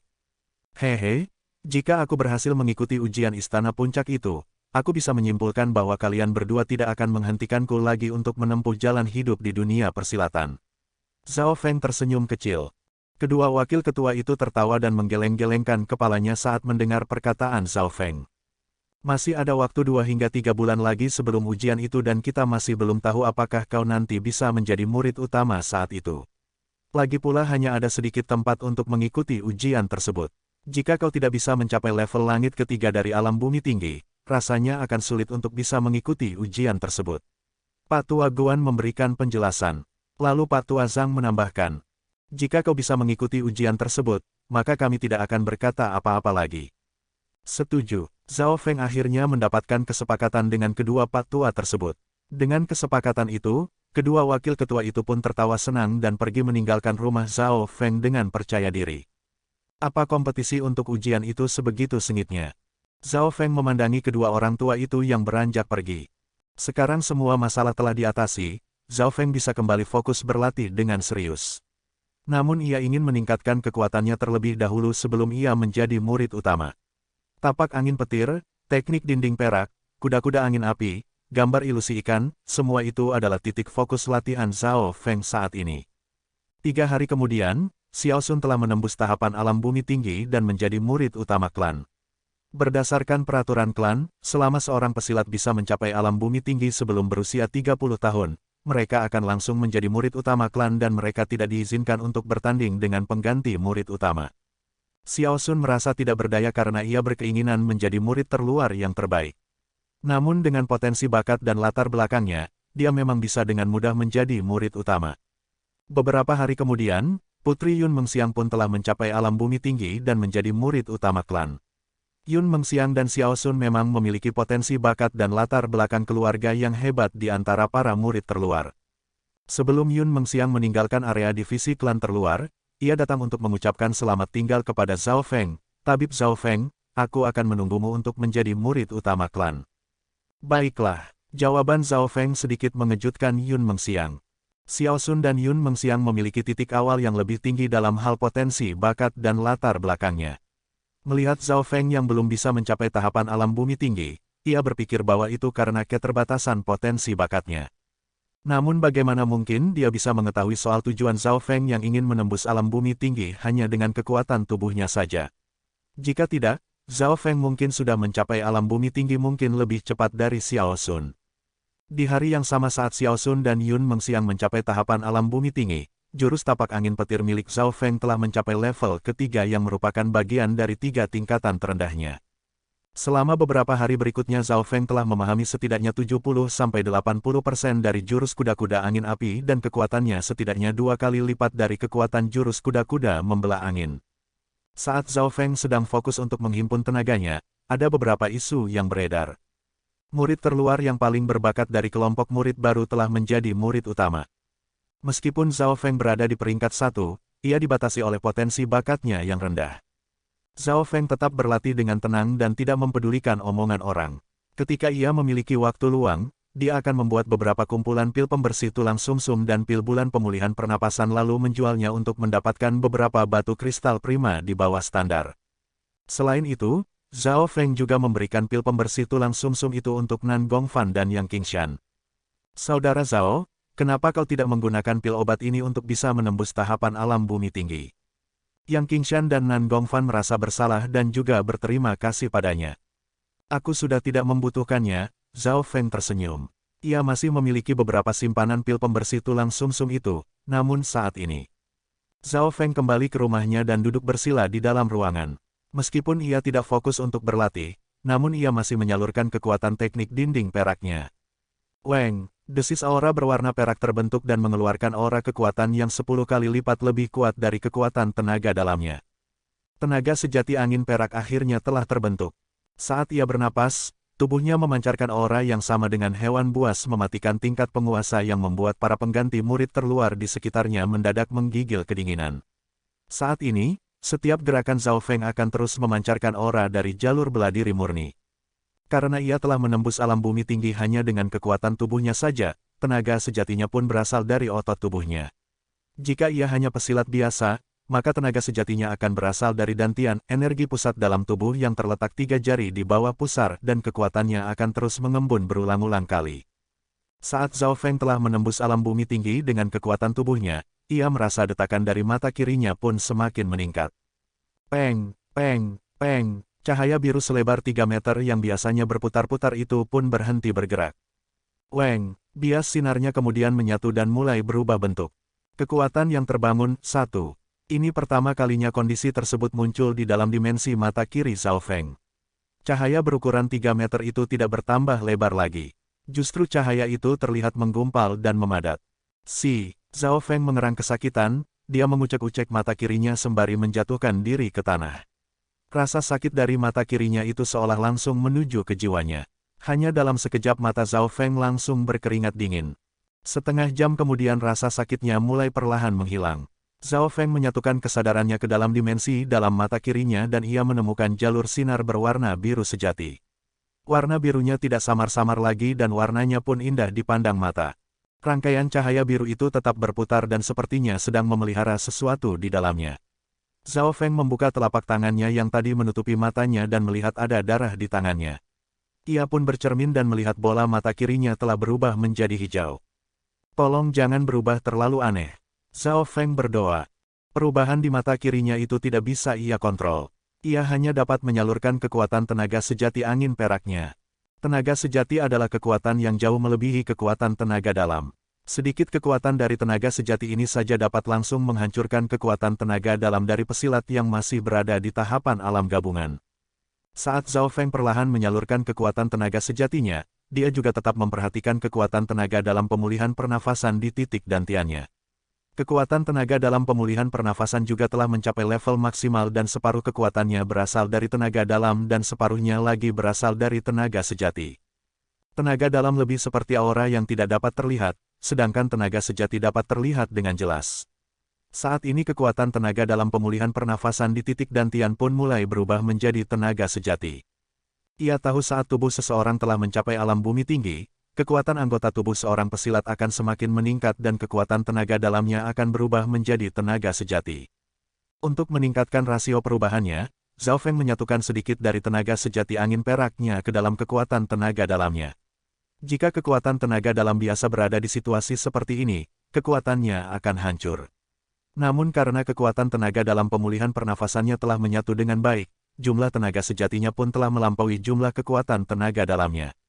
Di dalam titik dantiannya, kekuatan tenaga dalam pemulihan pernafasan telah meningkat pesat ke level yang lebih tinggi dan kualitas kekuatannya pun menjadi lebih baik. Selama sehari penuh kekuatan tenaga dalamnya telah berkurang drastis hingga separuhnya namun kekuatan tenaga dalam itu telah berubah bentuk menjadi tenaga sejati. Ini artinya ada dua jenis tenaga sejati dalam tubuh Zhao Feng. Yang satu berasal dari teknik dinding peraknya tenaga sejati angin perak, dan yang satunya lagi berasal dari teknik pemulihan pernapasan tenaga sejati pemulihan pernapasan. Zhao Feng telah mencapai alam bumi tinggi melalui kekuatan tubuh dan tenaga dalamnya. Dalam situasi seperti ini artinya ia memiliki jumlah tenaga sejati 2 kali lipat dibandingkan pesilat lain yang juga baru saja mencapai alam bumi tinggi. Sepertinya aku butuh jurus tenaga yang baru, pikir Zhao Feng. Ia cukup beruntung teknik pemulihan pernapasannya dapat mencapai alam bumi tinggi meskipun itu hanya jurus yang nyaris mencapai tingkatan manusia biasa. Sedangkan teknik dinding besinya adalah teknik penguatan tubuh manusia biasa yang dapat dilatih hingga ke level 11. Zhao Feng memperkirakan dia tidak akan mencapai level ke-11-nya dalam waktu dekat. Jurus teknik 9 putaran dinding emas pun belum ia temukan. Di pagi hari berikutnya, Zhao Feng pun bercermin kembali dan terkejut melihat sosoknya di cermin. Bola mata kirinya telah berubah warna lagi menjadi biru seperti setan. Bukan hanya itu saja, rambut hitamnya pun berubah menjadi berwarna biru. Ini, aku tidak akan berubah menjadi seorang monster, kan? Zhao Feng bergidik ngeri. Dia bisa menerima rambutnya yang berubah warna karena di dunia manusia, orang bisa memiliki warna rambut yang berbeda-beda jika mereka mewarnainya. Namun yang ia khawatirkan adalah bola matanya yang berwarna biru. Zhao Feng berharap warnanya akan segera kembali ke warna aslinya. Namun tidak peduli seberapa keras ia berusaha, warnanya tetap tidak kembali seperti semula. Akhirnya Zhao Feng pun menggunakan pita hitam untuk menutupi mata kirinya. Ini terlihat lebih baik. Zhao Feng melihat pantulan dirinya di cermin dan ia terlihat sangar dengan satu mata, namun rambutnya yang berwarna biru itu terlihat keren. Jika ia tidak mencopot pita hitamnya, penampilannya masih bisa diterima. Peng, peng, Zhao Feng dapat merasakan mata kirinya seolah melompat-lompat dan bola cahaya berwarna biru di dalam dimensi mata kirinya itu seolah sedang memelihara sesuatu. Instingnya memberitahu bahwa mata kirinya akan berubah lebih jauh lagi dan tidak ada yang tahu apakah ia akan terbunuh oleh anggota klan Bulan Patah karena dianggap telah berubah menjadi seorang monster. Tidak, aku tidak bisa tinggal di sini dan menunggu kematian. Sebaiknya aku mencari tempat yang sunyi dan tenang untuk tinggal. Zhao Feng telah membuat keputusan untuk meninggalkan rumah dan halamannya. Dia berjalan dengan terburu-buru dan tidak ingin berbicara dengan siapapun. Aura yang sangat mengerikan. Apakah Zhao Feng telah mencapai tahapan alam bumi tinggi? Rambutnya berubah jadi biru dan ia memakai penutup mata. Apa dia perlu berpenampilan sangar seperti itu? Murid terluar di sekitarnya dapat merasakan aura yang sangat kuat dari tubuhnya. Sebenarnya saat Zhao Feng telah menembus tahapan alam bumi tinggi, para pengganti murid utama di sekitarnya sudah dapat merasakannya. Mencapai alam bumi tinggi hanya dengan kekuatan tubuhnya saja. Dia berhasil melakukannya. Hou Yuan juga datang, gemetaran saat melihat Zhao Feng. Saat ini Zhao Feng mungkin dapat mengalahkan pesilat di level langit pertama dari alam bumi tinggi hanya dengan kekuatan tubuhnya saja. Teng, teng, sosok Zhao Feng melesat di udara lalu menghilang ke dalam ngarai hutan di mana tak seorang pun tinggal di sana. Setelah beberapa saat, ia menemukan sebuah gua, dan untuk memastikan bahwa tidak ada seorang pun yang mengikutinya, dia melepaskan pita hitam yang menutupi mata kirinya lalu mengamati area di sekitar gua tersebut. Zhao Feng menarik napas dalam-dalam dan berbaring di tanah sambil menunggu perubahan di mata kirinya. Setengah jam kemudian, peng, peng, peng. Detakan dari mata kirinya terdengar semakin cepat. Bola cahaya berwarna biru di dalam dimensi mata kirinya tiba-tiba berubah menjadi pusaran dan mulai berputar dari dalam keluar. Darah mengucur keluar dari mata kirinya, ia pun berteriak kesakitan dan berguling-guling di tanah. Untungnya tidak ada yang tinggal di sekitar gua tersebut karena jika tidak, semua anggota klan pasti bisa mendengar suara teriakannya. Zhao Feng dapat merasakan mata kirinya seperti lubang hitam tak berujung yang menyedot semua darahnya. Jika itu terjadi selama 30 tarikan napas, dia mungkin akan tewas. Namun untungnya proses itu hanya terjadi selama 10 tarikan napas. Akhirnya, perubahan mata kirinya pun menjadi lebih stabil dan di dalam dimensi kegelapan yang pekat, sebuah cahaya biru muncul kembali, dan perlahan mulai berputar-putar. Semakin dekat ke bagian tengah pusaran tersebut, semakin terasa ada sebuah kekuatan kuno yang muncul di sana. Berikutnya, ada seberkas cairan hijau yang nyaris tidak terlihat menyebar dari bola mata kirinya dan menyatu dengan tubuhnya, organ dalam dan anggota tubuh lainnya. Mungkinkah ini darah? Zhao Feng dapat merasakan darahnya seperti mulai mendidih seolah-olah ia akan mewarisi sesuatu. Itu adalah perasaan yang tidak dapat diungkapkan. Zhao Feng yakin bahwa perubahan di mata kirinya itu bahkan lebih hebat daripada pencapaiannya di alam bumi tinggi. Setelah proses itu berjalan selama beberapa saat, mata kirinya pun mulai berhenti mengirimkan sesuatu. Zhao Feng menghela napas lega. Detakan dan lompatan dalam mata kirinya pun mulai melambat. Apa prosesnya sudah selesai? Zhao Feng bergumam namun instingnya mengatakan bahwa perubahannya tidak sesederhana itu. Secara naluriah dia mencoba membuka mata kirinya namun menyadari bahwa kelopak matanya menjadi sangat berat dan ia sampai nyaris menghabiskan energinya untuk membuka kelopak mata kirinya namun kelopak matanya hanya bisa sedikit sekali terbuka. Rasanya aneh ketika ia merasa bahwa matanya itu seolah-olah bukan miliknya. Bagaimana mungkin? Zhao Feng mulai resah, dia tidak ingin menjadi orang bermata satu dan kehilangan kemampuan mata kirinya yang misterius itu. Buka. Zhao Feng menghabiskan semua energinya dan kelopak matanya hanya sedikit bergerak. Ia lalu menyalurkan kekuatan teknik dinding peraknya dan menggunakan semua tenaga di dalam tubuhnya. Seberkas cairan berwarna hijau muncul kembali dalam darahnya dan Zhao Feng dapat merasakan kekuatan anggota tubuhnya semakin bertambah. Tenaga sejati angin perak dan tenaga sejati pemulihan pernapasan juga ikut meningkat. Tubuhnya pun memancarkan aura yang sangat kuat mendominasi seolah-olah tubuhnya telah melampaui batasan kekuatan manusia biasa. Saat ini, Zhao Feng curiga apakah dia masih manusia atau bukan. Buka, aku perintahkan kau untuk terbuka. Zhao Feng berteriak histeris dengan kekuatan yang meningkat pesat karena pengaruh dari cairan berwarna hijau itu. Kelopak mata kirinya pun akhirnya terbuka meski hanya untuk satu tarikan napas. Ketika bola mata kirinya yang berwarna biru itu benar-benar terbuka meski sesaat, Zhao Feng seolah dapat merasakan langit seolah bergetar hebat. Apa yang terjadi? Zhao Feng tidak tahu apakah itu karena dia yang gemetaran atau benar-benar langit yang bergetar hebat, namun ia masih mencoba untuk membuka mata kirinya. Ia takut jika ia tidak bisa benar-benar membuka matanya kali ini maka selamanya dia tidak akan bisa membukanya lagi. Setiap kali matanya sedikit terbuka, ia dapat merasakan langit bergetar semakin hebat.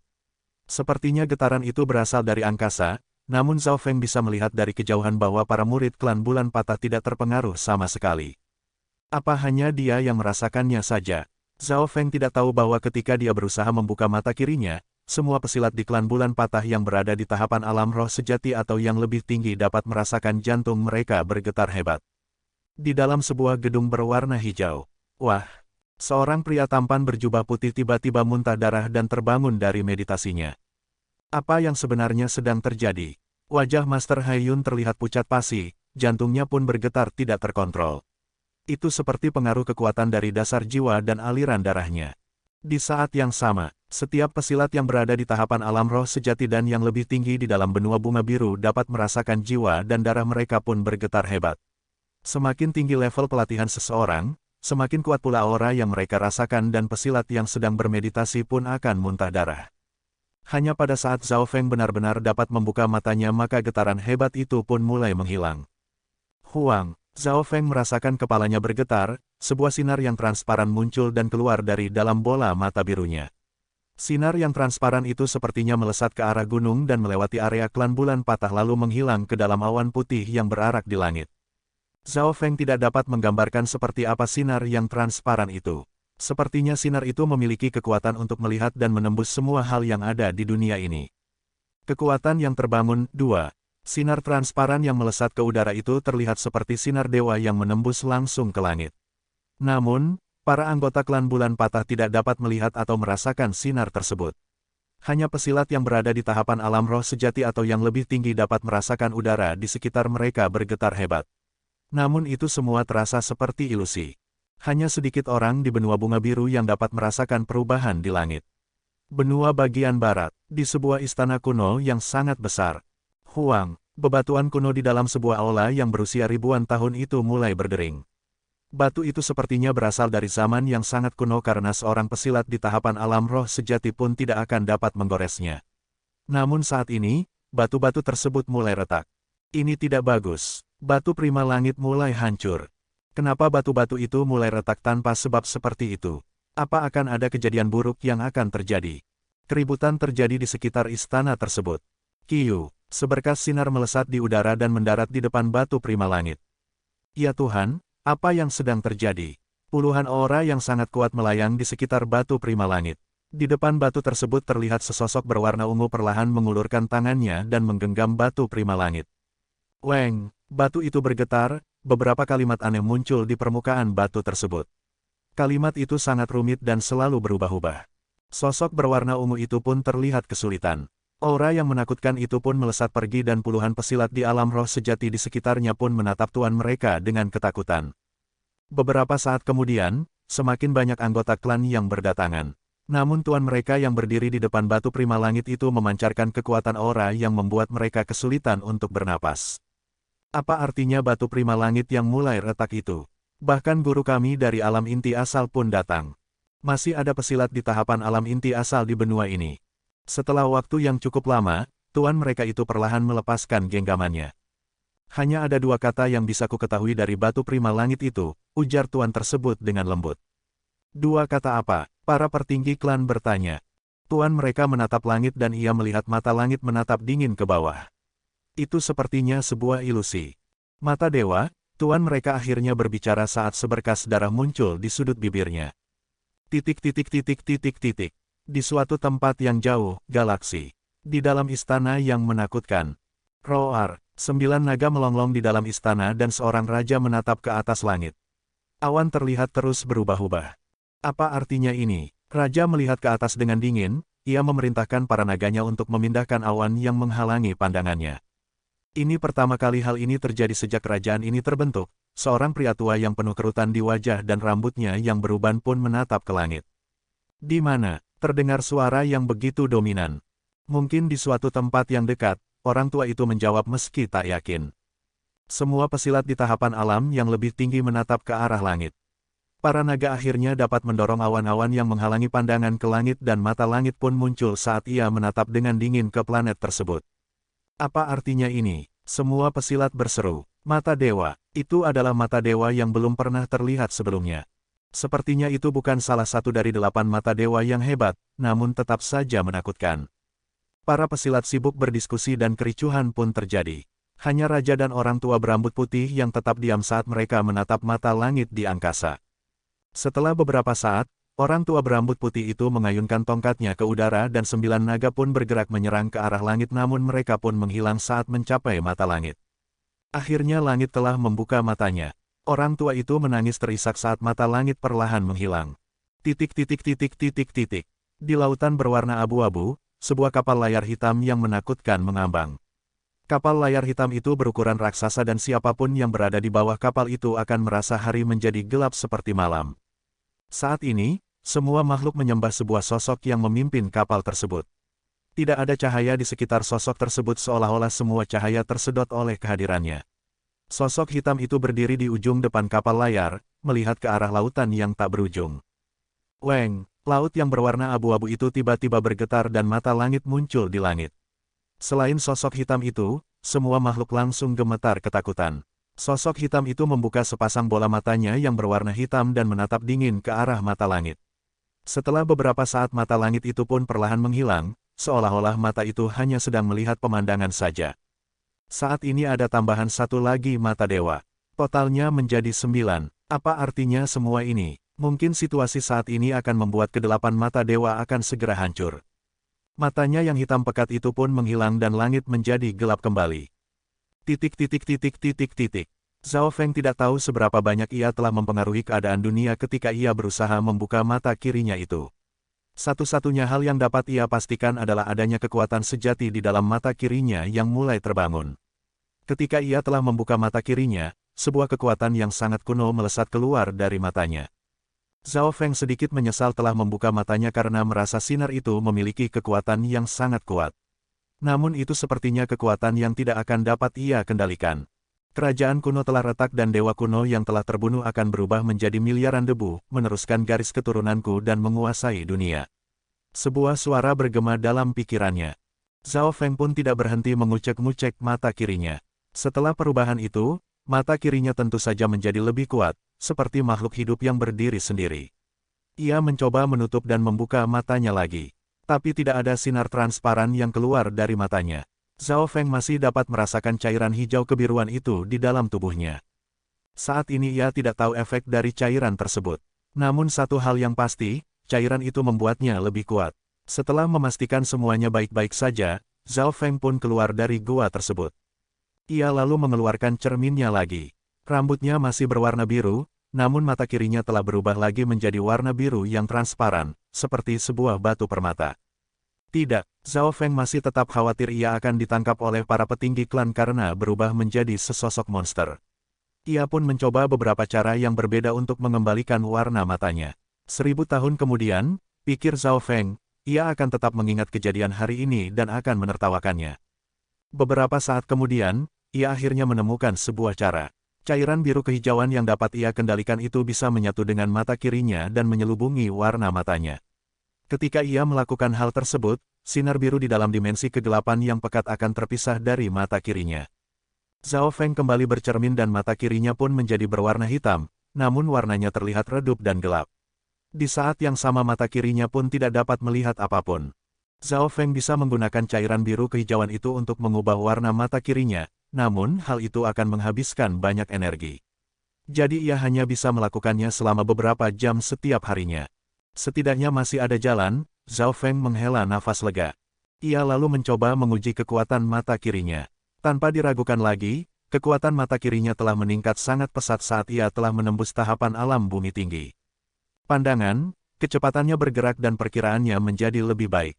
Contohnya Zhao Feng bisa melihat hingga jarak 100 km dan Zhao Feng pun menyadari bahwa mata kirinya kini bisa melihat menembus apapun.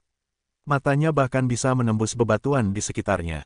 Sulit dipercaya bila mata kiriku kini bisa melihat menembus bebatuan. Zhao Feng merasa seperti monster, namun ia juga merasa ini bukanlah perubahan yang sesungguhnya dari mata kirinya. Saat ini ada seekor burung terbang melintasi ngarai di atas kepala Zhao Feng. Pupil mata Zhao Feng mengerut saat ia menatap dingin burung tersebut. Saat itu juga mata kirinya memancarkan energi batin yang terpadatkan menjadi sebuah garis lurus yang mengarah tepat ke burung tersebut. Plok, burung itu melengking di udara karena ketakutan lalu kehilangan keseimbangannya dan jatuh ke tanah. Mata kiri Zhao Feng tidak membunuh burung tersebut. Mata kirinya hanya memancarkan gelombang energi batin yang membuat burung tersebut panik dan kehilangan kendali tubuhnya. Membunuh tanpa jejak, kemampuan ini bisa menjadi penentu akhir dari sebuah pertarungan hidup dan mati, pikir Zhao Feng. Dia lalu menguji semua efek baru dari kekuatannya hingga ia kelelahan. Zhao Feng belum sepenuhnya dapat mengendalikan kekuatan barunya itu yang disebut sebagai energi batin pembunuh itu. Saat matahari mulai terbenam, Zhao Feng segera menutup mata kirinya dengan pita hitamnya, lalu bergerak menuju ke arah gedung divisi klan terluar dengan rambutnya yang berwarna biru bergerak-gerak tertiup angin. Teng, teng, teng, sosoknya bersalto di udara, melewati puluhan meter hanya dengan sekali tarikan nafas.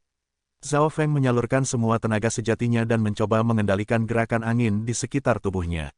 Hal ini membuatnya melayang di udara selama beberapa saat sebelum akhirnya ia terjatuh ke tanah. Setelah seseorang mencapai alam bumi tinggi, mereka bisa terbang untuk jarak yang pendek selama beberapa saat, namun itu bukanlah terbang yang sesungguhnya. Pesilat di tahapan alam roh sejati bisa terbang sejauh beberapa puluh kilometer tanpa masalah. Saat kembali ke gedung divisi klan terluar, Zhao Feng langsung menemui pengawas Qiu untuk memasukkan permintaan menjadi murid utama klan. Berdasarkan peraturan, seseorang harus mencapai alam bumi tinggi sebelum berusia 30 tahun untuk bisa menjadi murid utama klan. Aku akan melaporkan permintaan ini kepada para petinggi klan dan jika tidak ada masalah, besok kau bisa pergi ke gedung divisi kontrol pusat. Ekspresi pengawas Qiu terlihat tenang.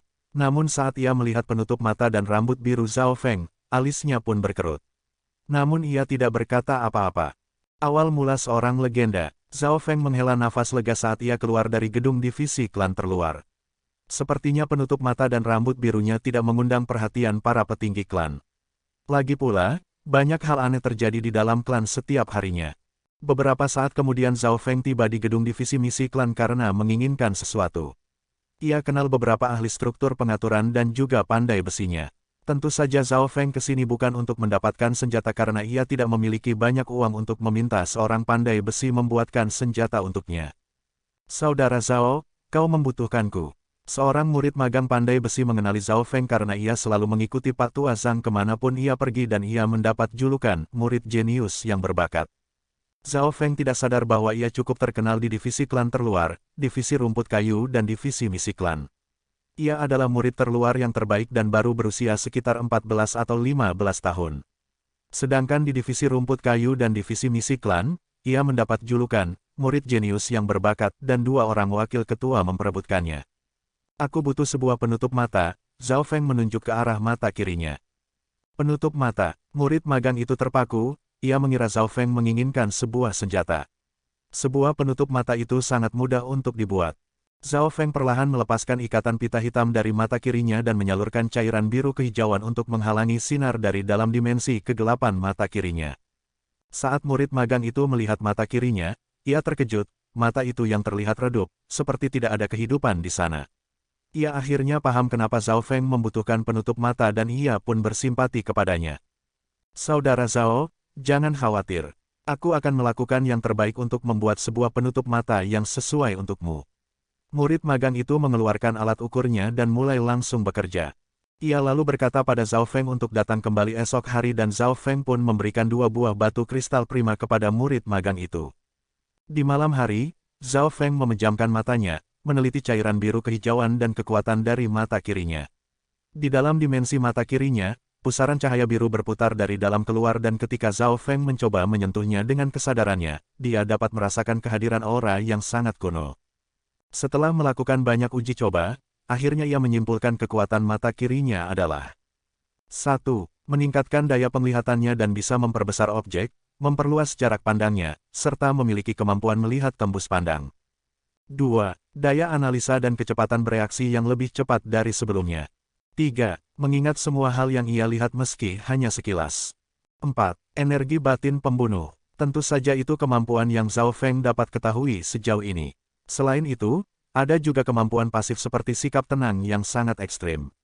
Setelah mencapai tahapan alam bumi tinggi, kekuatan mata kirinya semakin kuat dan ia memiliki 2 kekuatan baru yaitu, melihat, tembus pandang, dan energi batin pembunuh. Zhao Feng masih belum memahami sepenuhnya kekuatan energi batin pembunuh, namun ia pernah membaca soal itu. Salah satu contohnya adalah sosok bertudung di hutan awan langit yang menggunakan energi batinnya untuk mengendalikan hewan buas mematikan tingkat penguasa dan memimpin gerombolan hewan buas. Semua itu adalah kekuatan dari energi batin, bukan jurus bela diri. Insting Zhao Feng mengatakan bahwa masih ada banyak energi batin yang ia miliki daripada yang ia ketahui saat ini dan sepertinya itu adalah bagian dari kekuatan sejati mata kirinya. Untuk memastikan kemampuan dari mata kirinya, Zhao Feng mulai menyalurkan kedua tenaga sejati di dalam tubuhnya.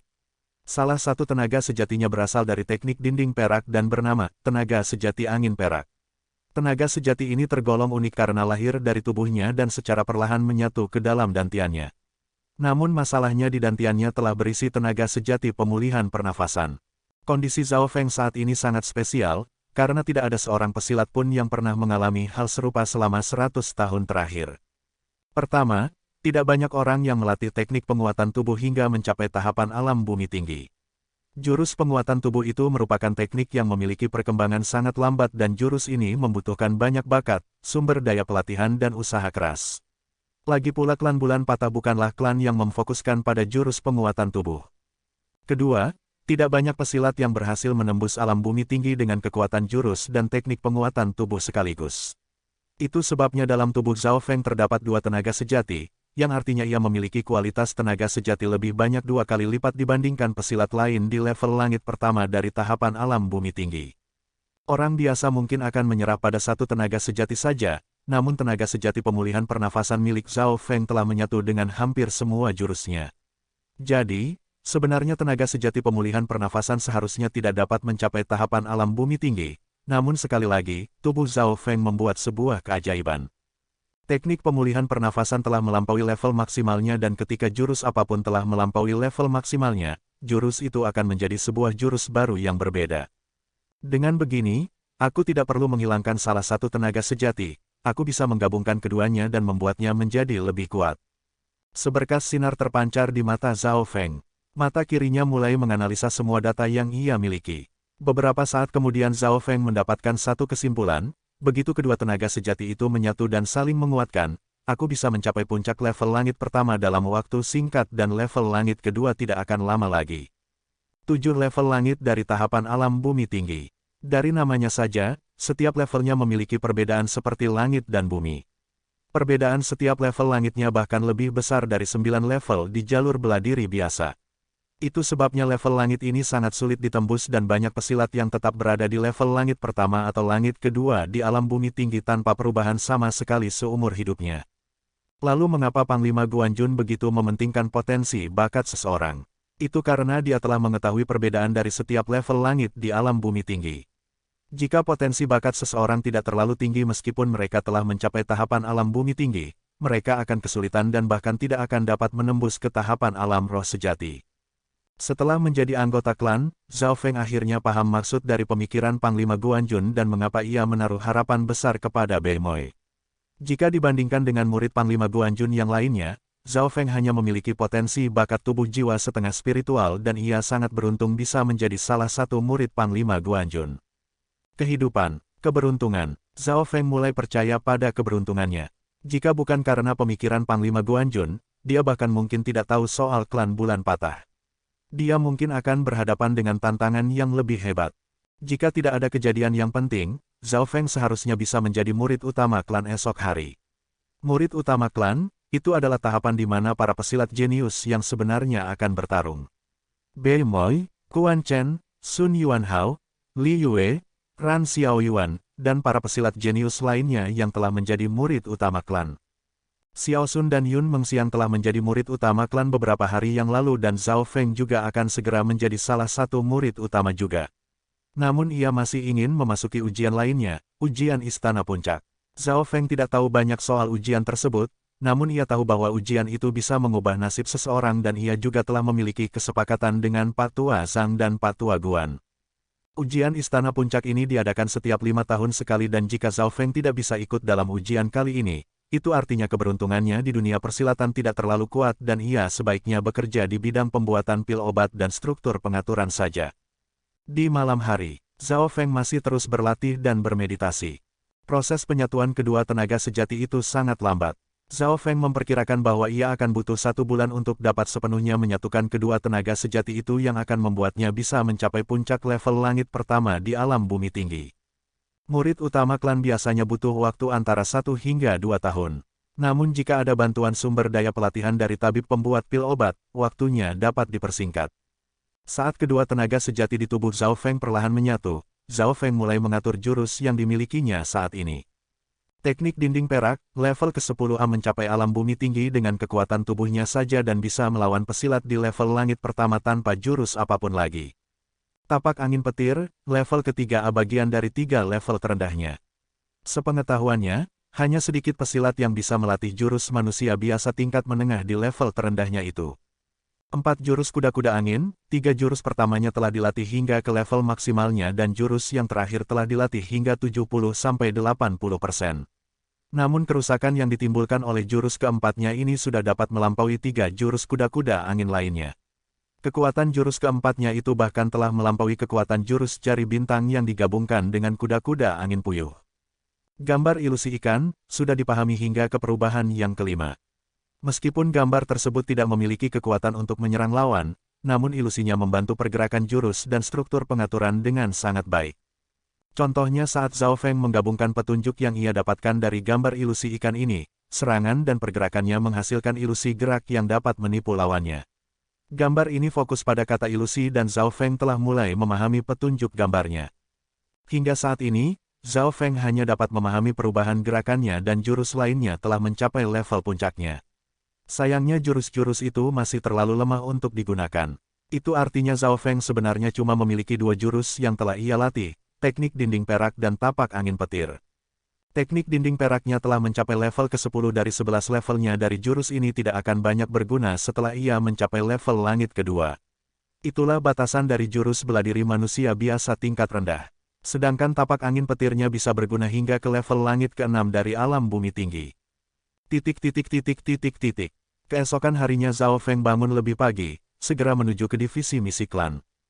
Saudara Zhao, penutup matamu telah selesai. Murid magang itu menyerahkan sebuah penutup mata dari besi sebesar telapak tangan. Penutup mata itu sangat halus, permukaannya dipoles dengan perak yang terasa dingin dan juga halus saat disentuh. Penutup mata ini sangat spesial, bisa menangkis serangan dari pesilat di level langit pertama. Murid magang itu menjelaskan kepada Zhao Feng saat ia menaruh penutup mata barunya di mata kirinya. Rasa dingin menjalar dari penutup mata tersebut dan mata kiri Zhao Feng pun telah sepenuhnya tertutupi. Bagus sekali, Zhao Feng menganggukkan kepalanya dengan puas. Di tengah terpaan angin, rambut birunya itu berkibar dan dengan penutup mata berwarna perak itu, ia terlihat 30% jahat dan 70% biasa saja. Murid magang di sampingnya pun tertegun melihatnya. Ia merasa Zhao Feng memiliki perubahan aura yang tidak dapat ia ungkapkan. Murid utama klan. Setelah mata kirinya tertutup dengan penutup mata yang baru, kekuatannya menjadi terkurung namun ia masih percaya diri bisa menang saat bertanding. Tubuhnya telah mengalami perubahan karena mata kirinya yang misterius, jika itu kondisi yang biasa saja, kecepatan geraknya akan tetap lebih cepat dibandingkan pesilat lainnya. Sebelumnya saat ia bertanding, dia tidak pernah menggunakan mata kirinya untuk kondisi yang biasa saja. Hanya jika situasinya mulai memburuk maka ia akan menggunakannya. Jika aku memblokir kekuatan mata kiriku, seluruh kekuatanku akan berkurang hingga setengahnya, Zhao Feng memperkirakan kekuatannya. Hal itu mungkin terdengar berlebihan, namun hal itu terjadi sebelum kekuatan mata kirinya terbangun. Setiap kali kesadarannya memasuki dimensi di mata kirinya, ia dapat merasakan sebuah aura yang sangat kuno. Mata kirinya telah menjadi jurus andalannya sehingga ia tidak bisa sembarangan menggunakannya. Begitu kemampuan mata kirinya diaktifkan, kekuatannya mungkin akan menarik perhatian para petinggi klan dan rahasia Zhao Feng pun akan terbongkar. Setelah meninggalkan divisi misi klan, Zhao Feng kembali ke divisi klan terluar untuk menunggu berita selanjutnya. Jika tidak ada masalah, hari ini ia akan menjadi murid utama klan. Banyak murid yang telah mendengar berita bahwa Zhao Feng telah mencapai alam bumi tinggi. Potensi bakat Zhao Feng biasa saja, namun ia berhasil menembus tahapan alam bumi tinggi dengan sangat cepat. Mereka semuanya terkejut, meskipun Zhao Feng adalah murid terluar peringkat pertama, mereka tidak ingin berada di bawahnya karena potensi bakatnya yang paling rendah di antara para anggota klan. Hehehe, kau tidak tahu kenyataan sebenarnya. Zhao Feng itu dipercaya oleh 2 orang wakil ketua dan salah satunya adalah wakil ketua dari divisi rumput kayu. Pantas saja, jika itu aku, tentu saja aku pun bisa segera mencapai alam bumi tinggi. Para murid terluar bergosip tentang Zhao Feng karena ia memiliki potensi bakat yang rendah dan juga masih sangat muda. Zhao Feng mengabaikan pembicaraan para murid terluar itu. Yang perlu ia lakukan saat ini adalah menunggu dan di sore hari ini pengawas Qiu akan segera memberitahukan kabarnya. Zhao Feng, selamat. Kau telah menjadi murid utama klan dan kau bisa pergi ke gedung divisi kontrol pusat untuk menunggu tes yang terakhir, pengawas Qiu tersenyum. Sejak awal ujian penerimaan murid klan, pengawas Qiu telah mulai memperhatikan Zhao Feng karena kedua orang wakil ketua divisi yang memperebutkannya. Setelah itu, Zhao Feng juga melakukan tugas yang sangat hebat di divisi rumput kayu, divisi misi klan dan divisi klan terluar yang membuat pengawas Qiu selalu ingat pada Zhao Feng. Dengan potensi bakat dan usia semuda Zhao Feng, hal itu sangat luar biasa. Terima kasih, pengawas. Zhao Feng sangat gembira sehingga ia langsung berterima kasih kepada pengawas Qiu. Setelah meninggalkan gedung divisi klan terluar, Zhao Feng pun mengucapkan selamat tinggal kepada Nan Gongfan dan Yang Qingshan. Ada banyak murid lainnya juga yang mengucapkan selamat tinggal kepada Zhao Feng. Bajingan itu akhirnya pergi. Hou Yuan, Jiang Yuyan dan pengganti murid utama lainnya akhirnya bisa bernafas lega. Karena Zhao Feng telah menjadi murid utama klan, kini mereka memiliki kesempatan untuk memperebutkan peringkat pertama. Kemajuan Zhao Feng sangat cepat melebihi dugaan mereka, namun pandangan mereka terlihat muram. Zhao Feng mampu menjadi murid utama klan hanya dalam waktu 1 bulan saja. Nan Gongfan dan Yang Qingshan juga bangga terhadap Zhao Feng sekaligus merasa sedih. Mereka memikirkan kembali saat masih berada di Istana Guanjun, perbedaan kekuatan Zhao Feng dan mereka saat itu cukup jauh. Namun Zhao Feng bisa mengalami kemajuan selangkah lebih cepat dibandingkan mereka dan sekarang ia telah melampaui mereka. Tentu saja perkembangan Nan Gongfan dan Yang Qingshan juga meningkat. Keduanya telah menembus level ke-9 dari alam gabungan. Dengan bantuan pil pembersih tulang sumsum, keduanya kini telah mencapai tahap akhir dari level ke-9 dan tidak lama lagi mereka akan segera mencapai alam bumi tinggi khususnya Yang Qingshan yang memiliki potensi bakat tubuh jiwa spiritual tingkat menengah. Setelah meninggalkan gedung divisi klan terluar, Zhao Feng dengan segera melangkah menuju ke gedung divisi kontrol pusat. Divisi ini adalah pusat segala kegiatan klan dan semakin ia melangkah mendekati divisi ini, Zhao Feng bisa merasakan aura energi spiritual yang semakin meningkat. Begitu ia memasuki gedung divisi kontrol pusat, sosok pesilat yang berada di dalamnya semuanya telah berada di tahapan alam bumi tinggi. Di saat yang sama ia juga merasakan sebuah aura kuno yang semakin mendekatinya dan membuat mata kirinya berkedut. Saat melihat ke atas gedung, sebuah istana berwarna biru yang kental dengan petir yang mengelilinginya terlihat melayang tinggi di angkasa. Istana itu terlihat seperti istana dalam negeri dongeng. Setiap kali Zhao Feng melihat istana puncak yang melayang itu, jantungnya berdebar-debar. Saat ini Zhao Feng semakin dekat dengan istana itu karena letaknya yang persis di atas gedung divisi kontrol pusat. Zhao Feng pun berhenti menatap istana tersebut dan segera melaporkan diri kepada divisi kontrol pusat. Ikutlah denganku. Setiap murid utama klan harus disetujui oleh wakil ketua. Seorang wakil pengawas telah menunggunya dan menuntunnya ke dalam gedung divisi kontrol pusat. Para petinggi klan akan mendapat laporan tentang setiap murid utama klan yang baru dan hal itu harus disetujui oleh wakil ketua divisi. Beberapa saat kemudian Zhao Feng memasuki sebuah lorong yang remang-remang. Saat ia melangkah ke dalam lorong tersebut, Zhao Feng dapat merasakan sebuah tekanan aura yang mengarah langsung kepadanya. Ini adalah Ketua Li, wakil pengawas itu memberitahukannya dengan suara yang lirih. Salam, Ketua Li, Zhao membungkuk dengan hormat kepada laki-laki parubaya berjenggot yang duduk di ujung lorong tersebut. Posisi Ketua Li ini sebenarnya adalah seorang wakil ketua divisi. Namun karena ketua yang sebenarnya adalah para tetua yang telah mencapai alam roh sejati sehingga mereka tidak akan mempedulikan soal menguji murid baru. Wakil ketua Li menatap Zhao Feng dengan tajam dan Zhao Feng dapat merasakan seolah-olah ada 7 gunung yang menghimpitnya. Zhao Feng seolah merasa setiap gerakannya saja bisa membuatnya hancur menjadi debu. Ketujuh gunung itu melambangkan level pelatihan sang wakil ketua Li. Zhao Feng, 14 tahun, tubuh jiwa spiritual tingkat rendah dan menembus alam bumi tinggi dari level ke-8 alam gabungan dalam waktu 1 bulan. Selain itu ia juga menduduki peringkat teratas murid terluar. Wakil ketua Li menatap buku kecil di tangannya dan saat mengetahui umur, potensi bakat dan level pelatihannya, ia tidak bisa menyembunyikan keterkejutannya. Berumur 14 tahun dan telah mencapai alam bumi tinggi di klan ini adalah hal yang biasa. Namun jika pesilat tersebut hanya memiliki potensi bakat tubuh jiwa spiritual tingkat rendah dan tanpa latar belakang yang spesial, itu adalah hal yang aneh. Lepaskan penutup matamu, ujar wakil ketua Li dengan dingin. Zhao Feng langsung menyalurkan cairan biru kehijauan untuk memblokir dimensi di mata kirinya lalu secara perlahan melepaskan penutup matanya. Setelah penutup matanya lepas, bisa terlihat sebuah bola mata yang redup seolah tidak ada kehidupan di sana. Wakil Ketua Li terpaku beberapa saat lalu bersimpati kepadanya. Seorang pemuda berusia 14 tahun telah kehilangan satu matanya karena menjalani hidup di dunia persilatan. Wakil Ketua Li mendesah dan mengayunkan tangannya untuk memberikan tanda kepada Zhao Feng agar memasang kembali penutup matanya. Setelah itu Wakil Ketua Li menanyakan beberapa pertanyaan termasuk latar belakang kehidupannya, level pelatihan dan pemikirannya tentang jurus bela diri dan dunia persilatan. Semua jawaban Zhao Feng sangat sempurna dan latar belakang kehidupannya pun mudah ditelusuri. Aku mendengar sedikit informasi tentangmu dari Pak Tua Zhang. Wakil Ketua Li menganggukkan kepalanya seolah memberikan tanda bahwa Zhao Feng bukanlah seorang mata-mata yang dikirim oleh klan lainnya. Ada 3 alasan. Pertama, Zhao Feng masih sangat muda dan latar belakang kehidupannya bersih.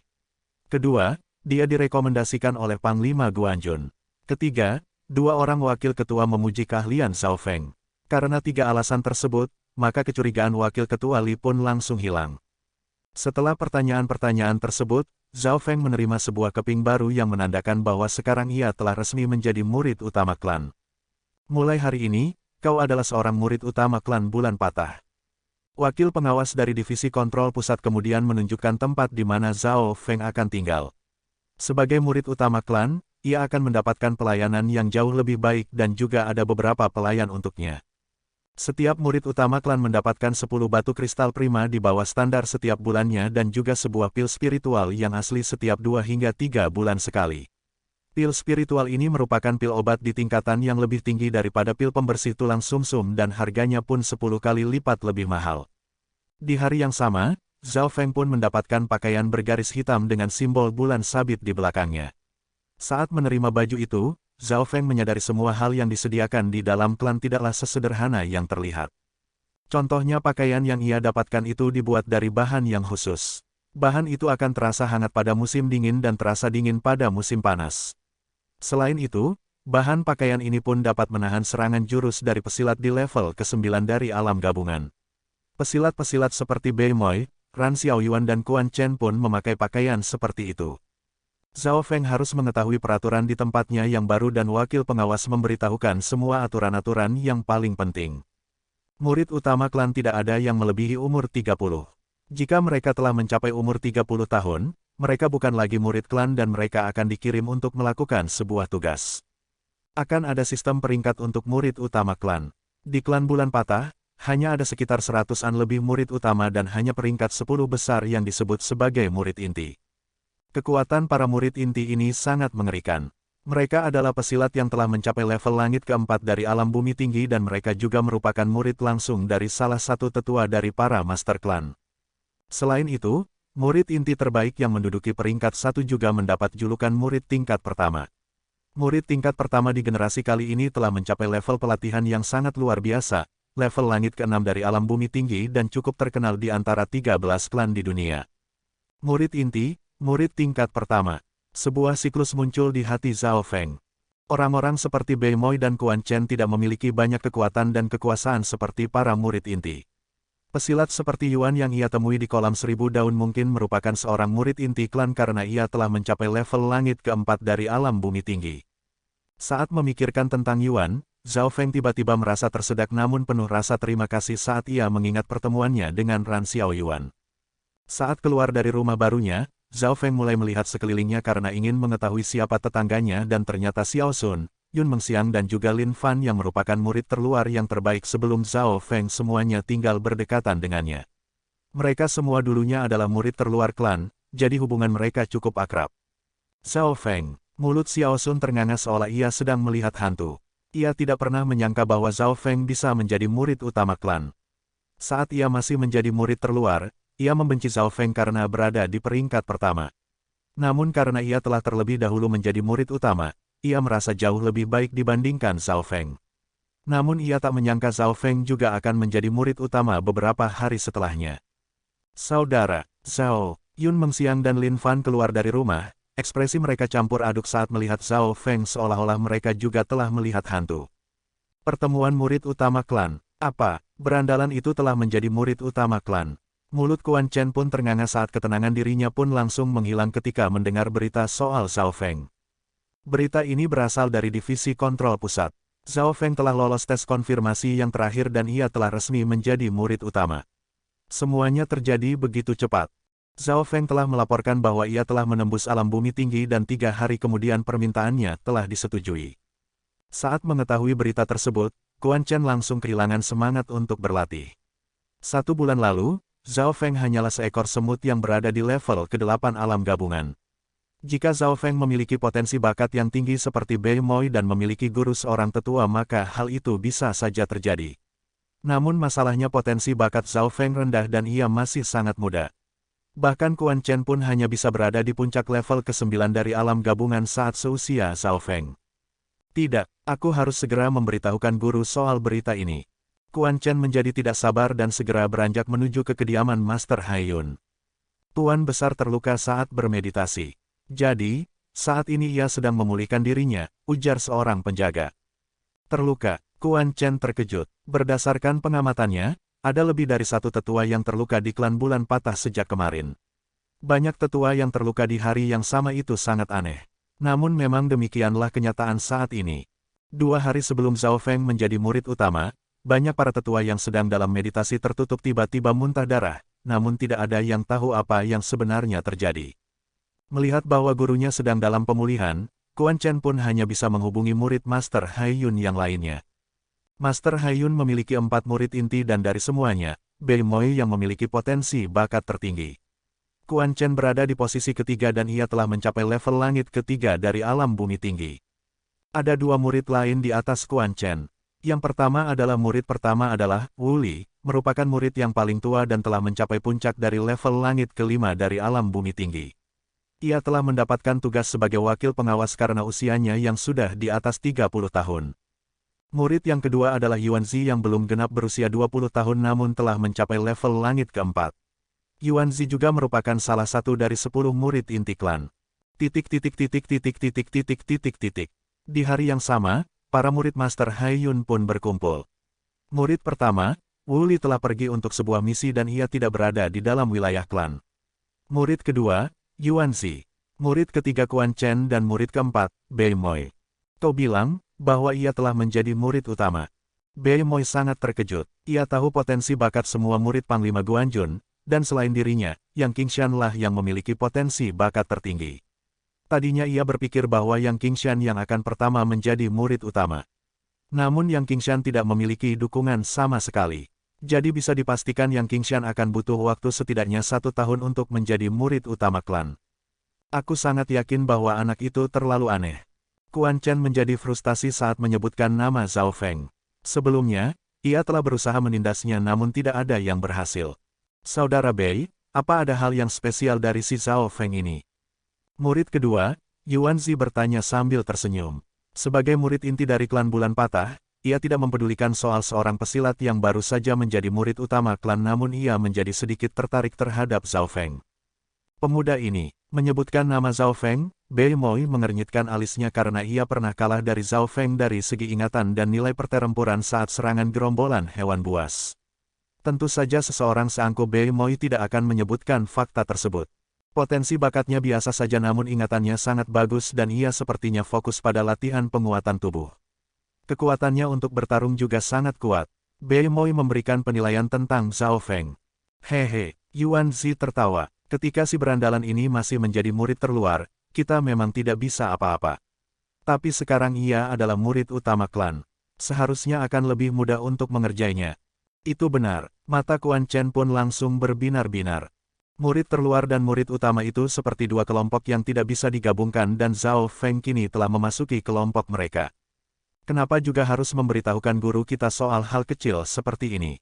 Kita bisa mengurusnya sendiri. Senyuman dingin muncul di wajah Yuanzi. Apa kau sudah punya rencana? Quan Chen tidak bisa menyembunyikan kegembiraannya. Yuanzi adalah seorang murid inti yang selalu memperhitungkan segala hal dan akan menghancurkan siapapun yang menyinggungnya. Di dalam gedung divisi kontrol pusat, Zhao Feng, Xiao Sun, Yun Mengxiang dan Lin Fan berada di ruangan yang sama. Hingga saat ini, 3 orang di depan Zhao Feng masih belum bisa pulih dari rasa terkejutnya. Penampilan Zhao Feng benar-benar mengejutkan mereka. Zhao Feng yang baru berusia 14 tahun itu telah menjadi murid terluar yang terbaik lalu menjadi murid utama klan hanya dalam waktu 1 bulan saja. Bahkan Lin Fan yang tadinya merupakan murid terluar terbaik sebelum Zhao Feng pun tidak percaya. Awal pertemuan mereka ia sempat tersenyum dan berkata kepada Zhao Feng, aku yakin kita akan bertemu lagi beberapa tahun lagi. Beberapa tahun lagi, saat itu Lin Fan berpikir bahwa dengan potensi bakatnya yang rendah, ia butuh setidaknya 2 hingga 3 tahun untuk menjadi murid utama, namun saat ini, Xiao Sun dan Yun Mengxiang merasa kalah telak setelah akhirnya bisa menerima kenyataan tersebut. Karena kita semua sudah menjadi murid utama, kita bisa saling menjaga satu sama lain. Lin Fan tertawa dan suasana di dalam ruangan tersebut kembali normal.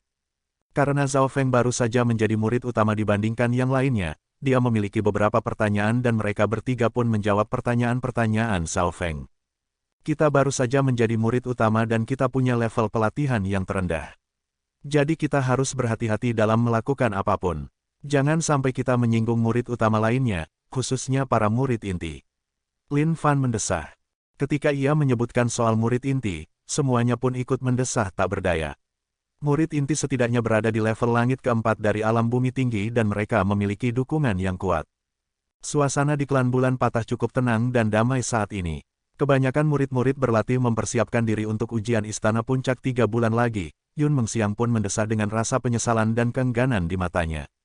Ujian istana puncak hanya dilakukan setiap 5 tahun sekali dan banyak murid utama klan yang bertarung untuk bisa memasuki ujian ini namun ketiganya merasa tidak memiliki harapan sama sekali. Terlalu sulit untuk bisa ikut dalam ujian tersebut, Xiao Sun pun menggelengkan kepalanya. Menurut pengalaman ujian sebelumnya, seorang pesilat setidaknya harus berada di level langit ketiga dari alam bumi tinggi untuk bisa berkesempatan mengikuti ujian tersebut. Namun untungnya pesilat yang pernah mengikuti ujian ini 5 tahun lalu, tidak boleh mengikuti ujian kali ini. Peraturan ujian Istana Puncak menyebutkan bahwa peserta harus berusia 25 tahun ke bawah dan hanya boleh mengikuti ujian 1 kali saja selama hidupnya. Jadi murid utama yang terkuat pun tidak akan bisa mengikuti ujian tersebut. Namun tetap saja persaingannya cukup sengit. Xiao Sun dan yang lainnya baru saja menjadi murid utama klan jadi mereka merasa tidak percaya diri. Mungkin hanya pesilat jenius seperti Bei Moi dan Sun Yuanhao yang punya dukungan dari tetua yang menjadi guru mereka yang bisa berkesempatan untuk mengikuti ujian tersebut. Selanjutnya, Lin Fan mengingatkan Zhao Feng, ingatlah bahwa kau masih punya satu kesempatan untuk memasuki gedung bayangan setelah menjadi murid utama klan. Zhao Feng dan Lin Fan adalah mantan murid terluar yang terbaik dan mereka tahu keuntungan yang mereka dapatkan dengan menjadi peringkat pertama. Gedung bayangan. Mata Zhao Feng berbinar-binar saat ia mengingat struktur lapisan di gedung itu. Semua keping giok berisi jurus bela diri melayang di dalam kabut yang terbuat dari sebuah struktur lapisan. Jika seseorang bisa mematikan struktur pengaturan lapisan tersebut, orang itu bisa mendapatkan beberapa jurus bela diri dari gedung bayangan tersebut. Hal itu sangat menarik. Gedung bayangan itu berisi jurus-jurus bela diri yang terbaik termasuk jurus tingkat tinggi dan puncak. Namun tentu saja Zhao Feng tidak berani mematikan struktur lapisan di gedung tersebut karena struktur pengaturan dan lapisan di dalam gedung bayangan terlalu rumit. Meskipun Zhao Feng bisa melakukannya pun maka para tetua yang menjaga gedung tersebut pasti akan memergokinya. Namun semakin sulit sebuah struktur pengaturan dan lapisannya, sebenarnya semakin banyak celah dan kelemahan yang terlihat. Itu sebabnya Zhao Feng tidak perlu mematikan struktur lapisan pengamannya. Jika ia bisa menemukan sebuah celah kelemahan di struktur lapisannya, kemungkinannya masih lebih besar. Malam itu, Zhao Feng mulai membongkar struktur lapisan gedung bayangan di dalam dimensi mata kirinya. Lapisan itu sangat rumit dan meskipun kekuatan mata kirinya telah bertambah hebat, ia masih bisa merasakan banyak hambatan untuk memanfaatkan seluruh kekuatannya, meskipun tetap saja ada peningkatan yang terjadi. Jika Patua Zhang dari divisi misi klan ada di sini, dia mungkin akan terkejut. Struktur lapisan di gedung bayangan itu sangat kuno dan ahli struktur pengaturan yang terbaik di klan ini hanya mampu memahami 20 hingga 30% dari keseluruhan struktur lapisannya. Anggota baru seperti Zhao Feng dapat menganalisa dan mematikan struktur lapisannya hanya dengan sekali melihatnya, itu memang sangat luar biasa. Ada 2 kekuatan tenaga sejati di dalam tubuhku yang harus disatukan. Aku harus berada di tahapan akhir dari level langit pertama untuk bisa memasuki gedung bayangan itu agar bisa mendapatkan jurus kekuatan tenaga yang baru. Zhao Feng pun menyusun rencana dan selama beberapa hari berikutnya ia terus berusaha menyatukan kedua tenaga sejatinya dan mencoba memahami struktur lapisan gedung bayangan. Sejak ia menjadi murid utama klan, ia tidak tahu bagaimana Quan Chen, Master Hai Yun dan para pengikutnya akan memperlakukannya. Jadi sebaiknya ia tetap diam, namun ia tidak bisa terus-menerus melakukannya. Di hari ke-7, dong, suara lonceng berbunyi, menggema di seluruh divisi kontrol pusat. Pertemuan murid utama. Para murid utama langsung bangun dari tempat tidurnya dan yang sedang bermeditasi pun langsung membuka matanya. Pertemuan murid utama dipimpin oleh Ketua Divisi Kontrol Pusat dan diadakan sebulan sekali. Ini adalah pertemuan yang terbesar. Xiao Sun terlihat sangat bersemangat. Yun Mengxiang dan Lin Fan juga segera keluar dari ruangan mereka dan keempatnya pun segera menuju ke gedung Divisi Kontrol Pusat bersama-sama. Para murid utama mulai berkumpul di dalam gedung Divisi Kontrol Pusat dan kebanyakan dari mereka telah berada di level langit kedua atau yang lebih tinggi. Zhao Feng dan murid utama lainnya yang masih baru langsung menarik perhatian dan murid utama lama melihat mereka dengan pandangan meremehkan. Huff, seorang pemuda berhidung mancung menatap Zhao Feng dan kawan-kawan. Sepertinya kali ini aku sudah tidak dapat bersembunyi lagi, ujar Lin Fan tak berdaya. Zhao Feng pun tidak bisa menyembunyikan tatapan penasarannya kepada pemuda berhidung mancung itu. Yun Mengxiang memberitahukannya sambil berbisik bahwa pemuda berhidung mancung itu adalah Su Ren yang berada di level langit kedua. Su Ren memiliki seorang adik laki-laki yang masih menjadi murid terluar dan pernah dikalahkan oleh Lin Fan karena adiknya itu terlalu sombong dan arogan. Itu sebabnya setelah Lin Fan menjadi murid utama klan, Su Ren datang ke tempat kediamannya dan mencoba untuk membalaskan dendam adiknya. Namun Lin Fan cerdik dan ia bisa bersembunyi. Namun di pertemuan murid utama hari ini, bahkan jika ia mencoba untuk bersembunyi, ia tetap akan terlihat. Oke, para pendengar jenius. Sampai jumpa di bab selanjutnya. Sehat selalu ya. Wassalamualaikum.